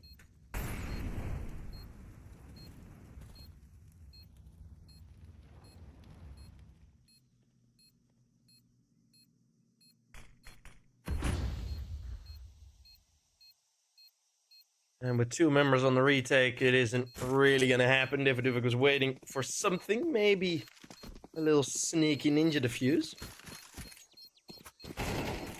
The footsteps are now out. Zanto's still here to cover. And that will be that. Terrorists win. Easily dealt with.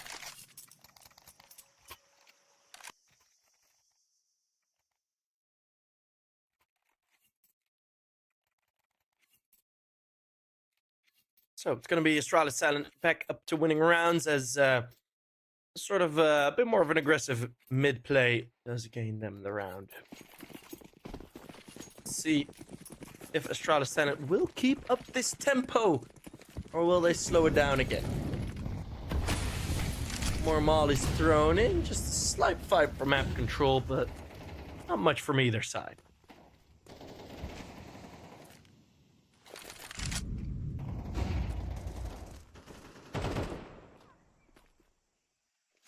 Suma actually is getting pushed by Brooksy.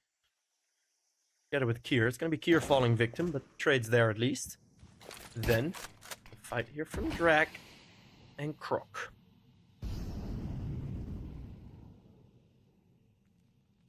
Drak was hoping to have a bit of an avenue past that smoke. Not going to be happening.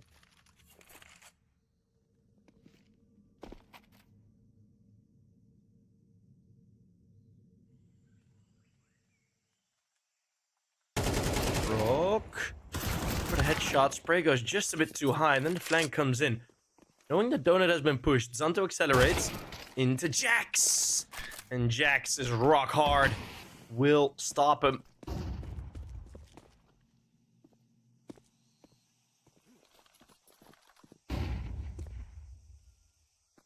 A nice flashbang with 30 seconds. I don't really see a way in here. I'm going to boost Suma up, but GenOne, they're playing very nice and passive. It's not going to be anything weird happening here. It's Astralis talent. It will just attempt the save. It's at the same time, by the way, small information break. We're somehow from 12 to 4. Eternal Fire's making a bit of a comeback, so that's fun to see on the Blast Final. Slight little update of that game. But yeah, we will have the rifles saved. It's going to be Suma and Ansky with weapons. Curious to see what they're going to do with it.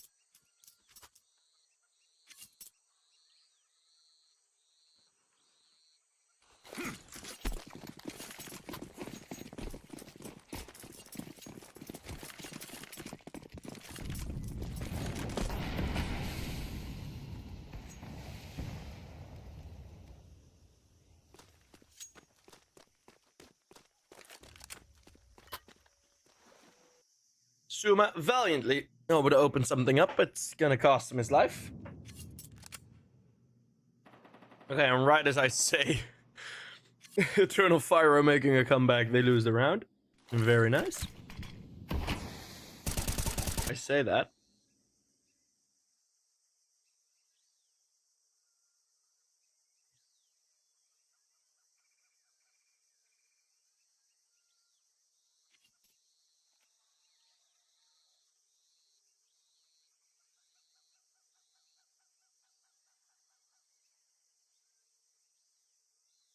Oh my god.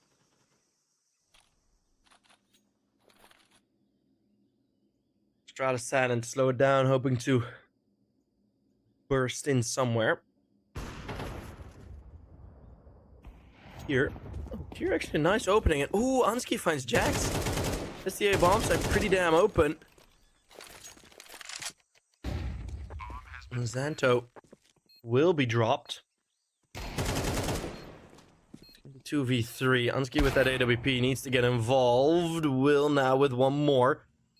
Footsteps, I think, heard from Devoduvek. Devoduvek doesn't want to push just yet. It's Croc that's picked up the AK. Devoduvek will be dropped. And now a 1v2. Astralis talent. They turn it about. One AK, one op. And that is going to be enough.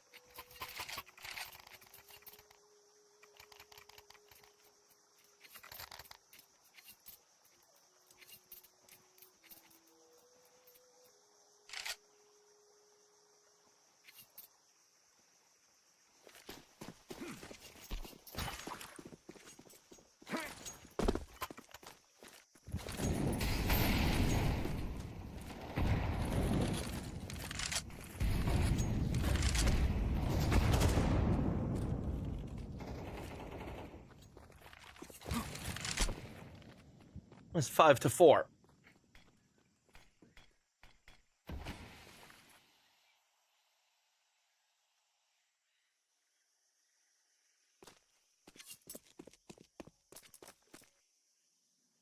Astralis talent. Slower approach once more at the start of this round. Yes, Croc gets left alone, but this time not in as vulnerable of a position as before. Oopsie. Oh, right in Fakir's face, but he misses all of his shots. Kier somehow recovering, Croc hearing the footsteps right behind him. He's gonna find the timing on the peak of the Drax. Somehow still goes down. Bomb site goes open though.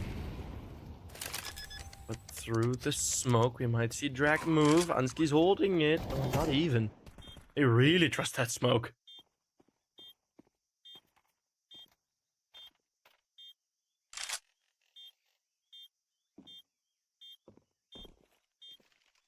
Four versus 4 on the retake. This double presence Kier. The fact that he's smoked off doesn't mean he can't be influential at this point. Hearing all of the footsteps, he has to go through at some point. Xanto's gonna be alone on the bomb site. Suma gets taken out. The spray through. It's inaccurate. It does connect eventually. But Kier now on his own won't do much. The retake does come through as they take a ramp. It's gonna be GenOne that will fight back again.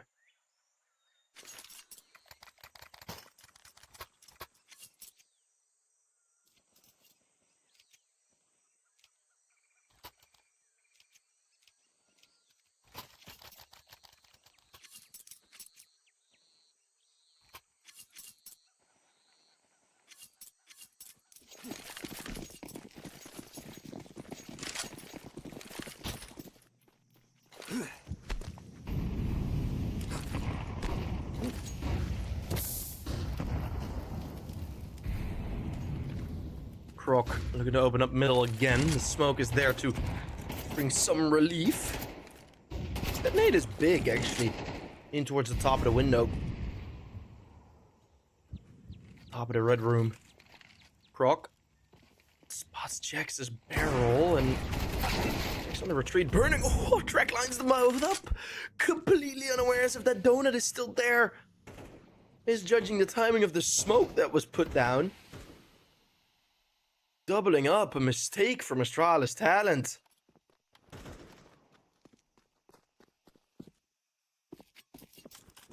Jax with one more, and Suma and Zanto.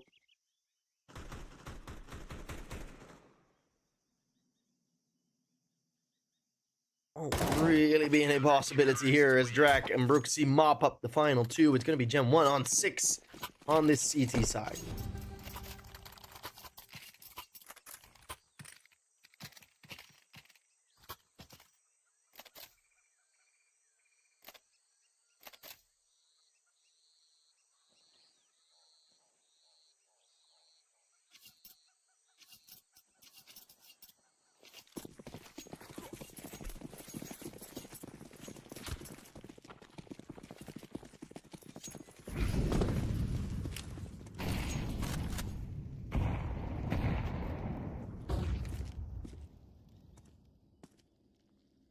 Astralis talents have been fighting against a very similar playing GenOne. I mean, GenOne haven't really changed many of their ways in terms of the positional play and the timings they've gone for things. Just trying to slightly improve on the information that they were able to gain time by time. Looking pretty good. As Jax now on his own. Well, there is support actually. Drac is there with Jax. Let's see if he can actually do something here versus the Tech 9s. That's what is that second kill? How does he get that? Percy with the op. Gonna be chiming in. Bomb still not gone down. Bomb is far from recoverable as Kier gets stopped. The final 2 kills coming out of Temple, and GenOne will take the win of the half. It's going to be 7-5. Nothing decided yet.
As the pistol round, ooh, a bit of a team kill.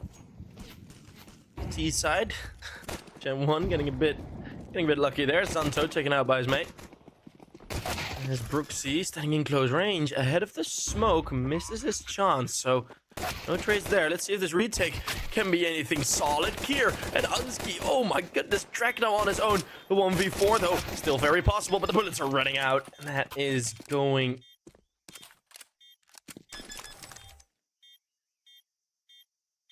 That is looking to be trouble. Bomb has been defused.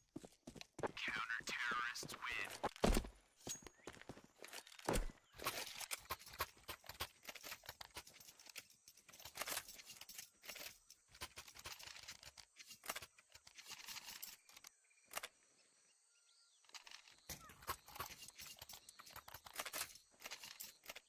As that is Astralis talent taking the CT pistol.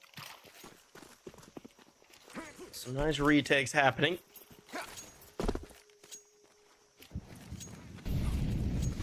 But the force buy from GenOne, of course, is going to be there. We did see it on Anubis as well. Maybe GenOne will show similar signs here on Ancient. It's not as easy to get the bomb down on Ancient as it is on Anubis.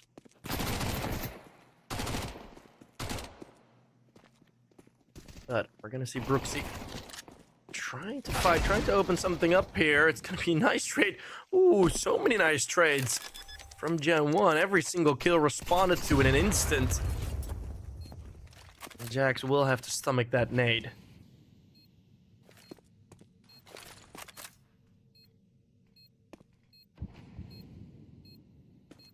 Setting up now for the retake. 2 smokes still available. It can be 1 deep, 1 shallow. In towards Donut. Single nade already. It's gonna blow open the smoke. They don't realize it's a nade bouncing in, and Drachmo's down 2. GenOne will take a lead and keep their lead up, of course. 8-6.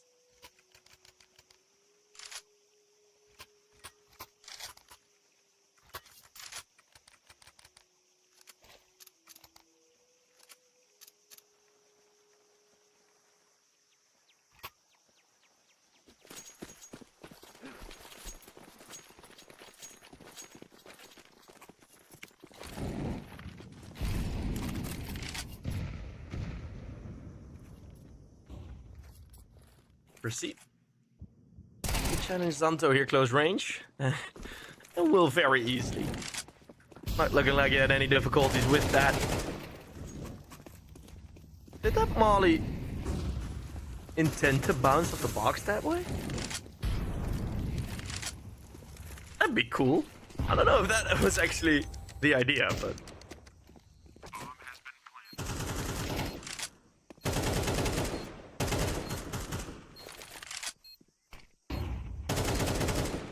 We will see this bomb go down and go off. This Astralis just gonna be hiding away. He's gonna be a full eco in the next. Double digits for GenOne after this one. After all is set and done.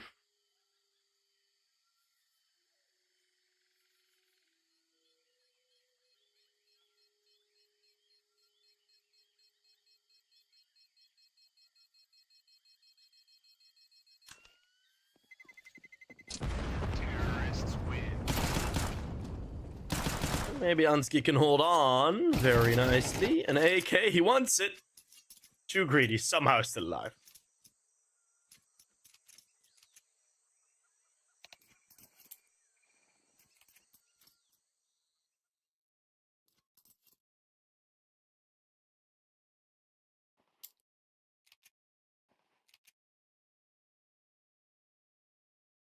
Astralis silent, calling in a timeout. I imagine it's mostly going to be for the next round.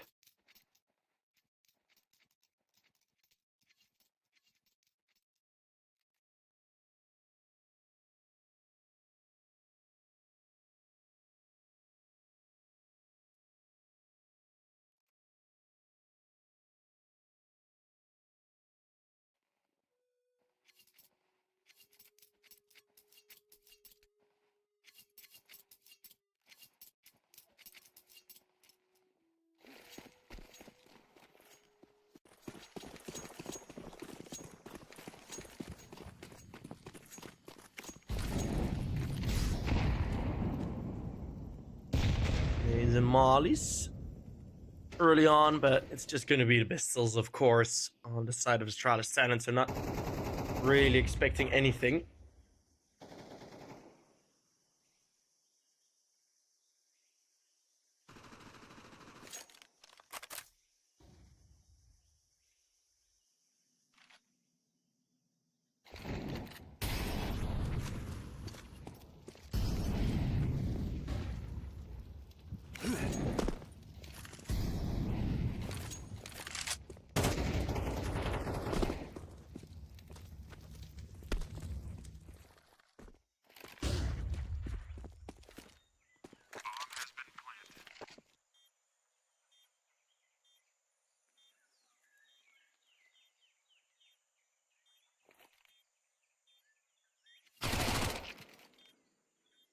Now, Brooksy trying to mop them up with the Mac 10.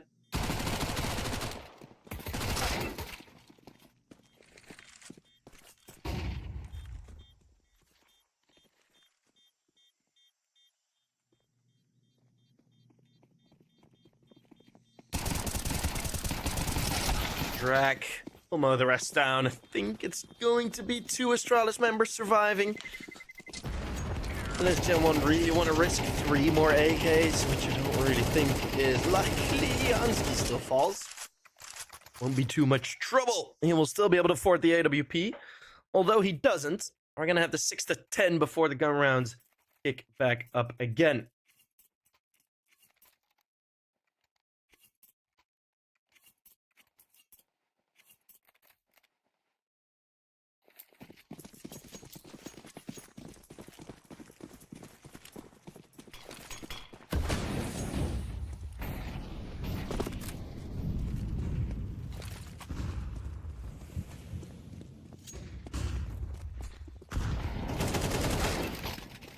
As a nice try to open up this T side, this B bomb side, but it's not going to be working out for GenOne all too well. Although Brooksy is fighting back nicely, 2 versus 5. But on the bomb side, it's a solo effort.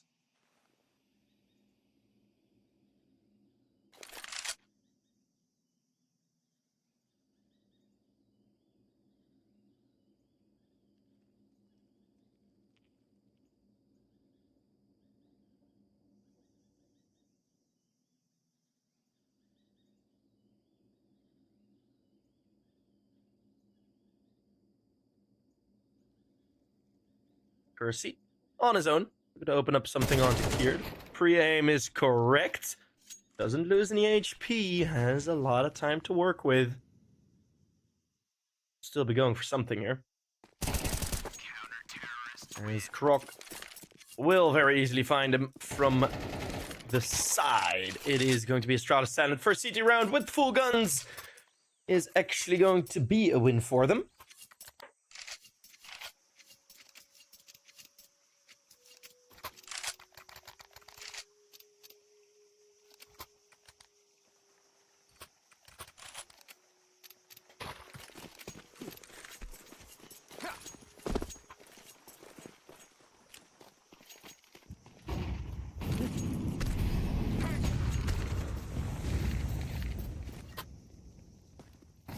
And let's see, it's still going to be full guns, but they have lost a couple. Suma hasn't really woken up into this game yet.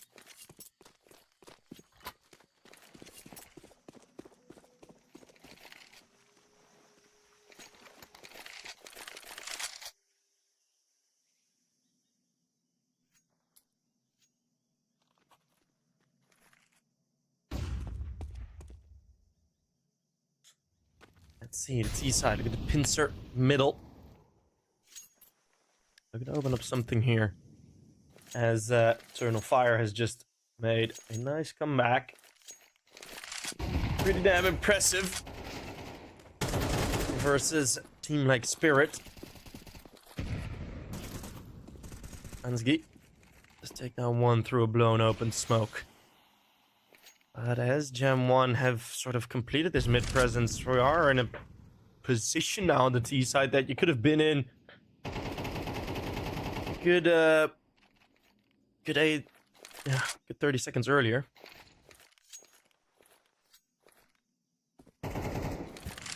Time's very low.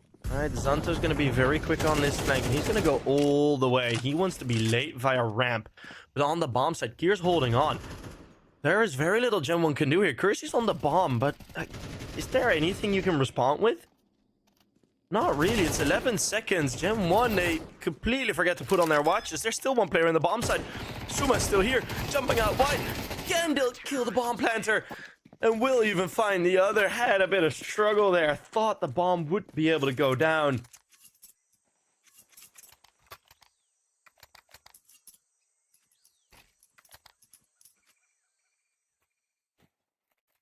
And that is Astralis talent. Just barely scraping that round together. And Suma, for the first time this map, brings in some significant impact into a round. Him staying alive last was definitely worth it on that bomb site.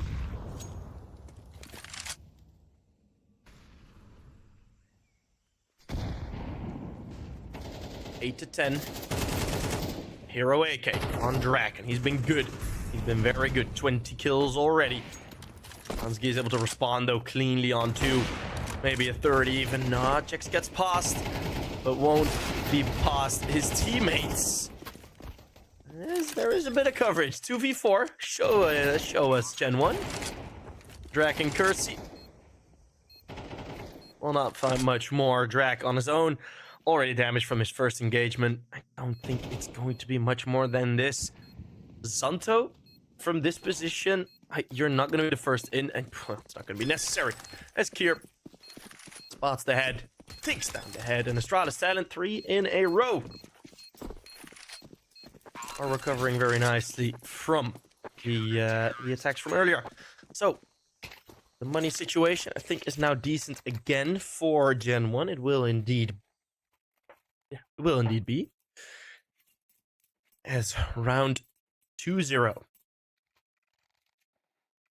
Welcome everyone from the Blast stream. Whichever one of the streams you are watching. Welcome to this this European Pro League match. Upper match out of Group A. Winner's gonna go to the playoffs. And we've just seen a banger on Anubis. Slaughter on Nuke.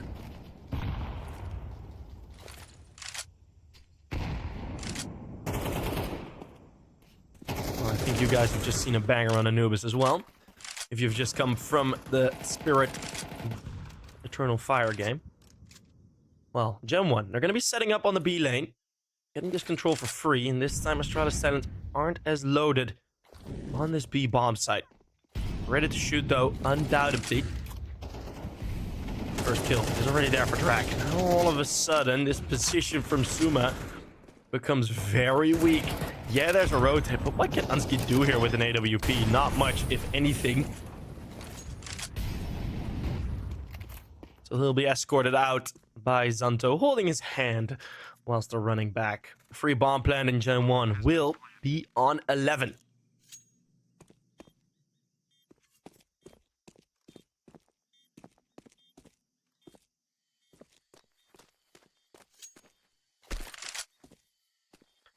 Three rifles saved.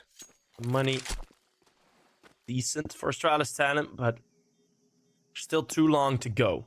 Right, there's too much Counter-Strike left to be played here on Ancient to throw away these weapons in a very unlikely retake. GenOne being a bit more direct with the B side take, seeing the potential that they had in two of the previous rounds. Going towards B that they lost. Were very much opportunities available.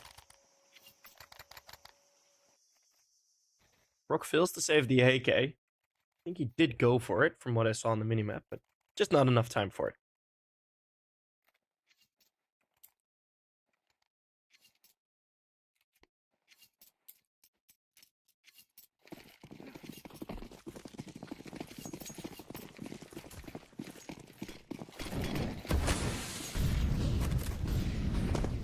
Run boost on mid. Some more aggression out of Astralis talent. We haven't seen this in the previous two rounds, but will it be effective as Drak again getting an opening kill? He's been very good in bringing an influence into this ancient map.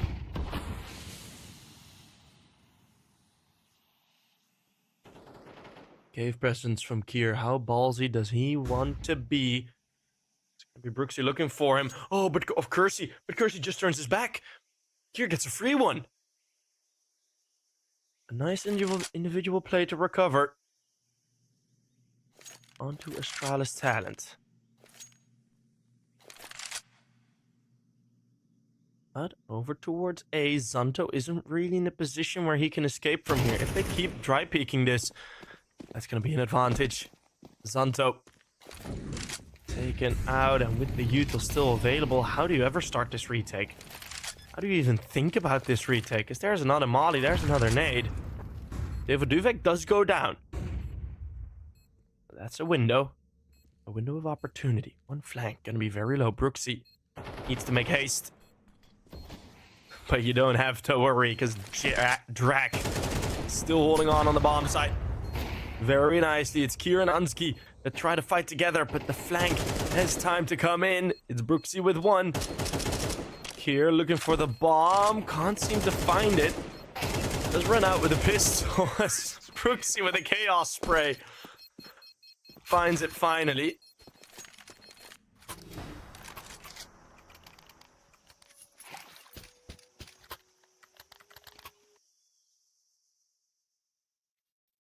And GenOne, even though Astralis did get a couple, is now map point, playoffs point for the French team. Jax, his 6th map in a row, 2 different teams, both GenOne and NIP. Lost the first series with NIP 2-1. He's hoping to make this one a bit more successful, and Drak, his teammate, is gonna be the biggest man for the job. 25 frags already. He's been having an amazing game here on Ancient thus far.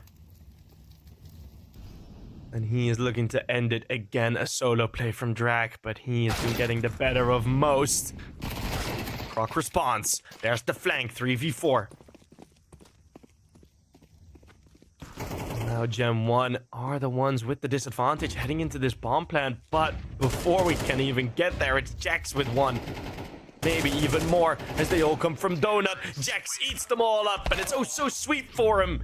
It's going to be GenOne that will take victory after a impressive T side on Ancient. The pistol round, it got the pistol round win, ran with that, got a whole bunch of rounds. Astralis talent making a bit of a comeback here and there, but in the end, the momentum and I mean the directness from GenOne was a bit too much to overcome, as we did see the 2 or 3 gun rounds where GenOne was kind of like, okay, let's just play Astralis Talents' game a bit, you know, try to beat them at their game. Going slower, taking slower control here and there. It's like, yeah, you know, and then they lose on time and yada, yada, yada. But going ahead of that, all of a sudden you see GenOne realize, right, that's not our game. Our game is to go fast. Our game is to be sharp. And they do that. They're a lot more direct. They're a lot sharper, and you see, especially in middle, Astralis Talent didn't really have much to deal with, or much to manage with. So yeah, all in all, very nice performance from GenOne. They would make the playoffs. It's gonna be Astralis Talent versus Dynamo ECLOT for the other spot. Then that was Group A. Second rounds of Group A. We're gonna go to the second rounds of Group B tomorrow. My name has been Several Sheep. We are European Pro League, and we love you all. Bye bye.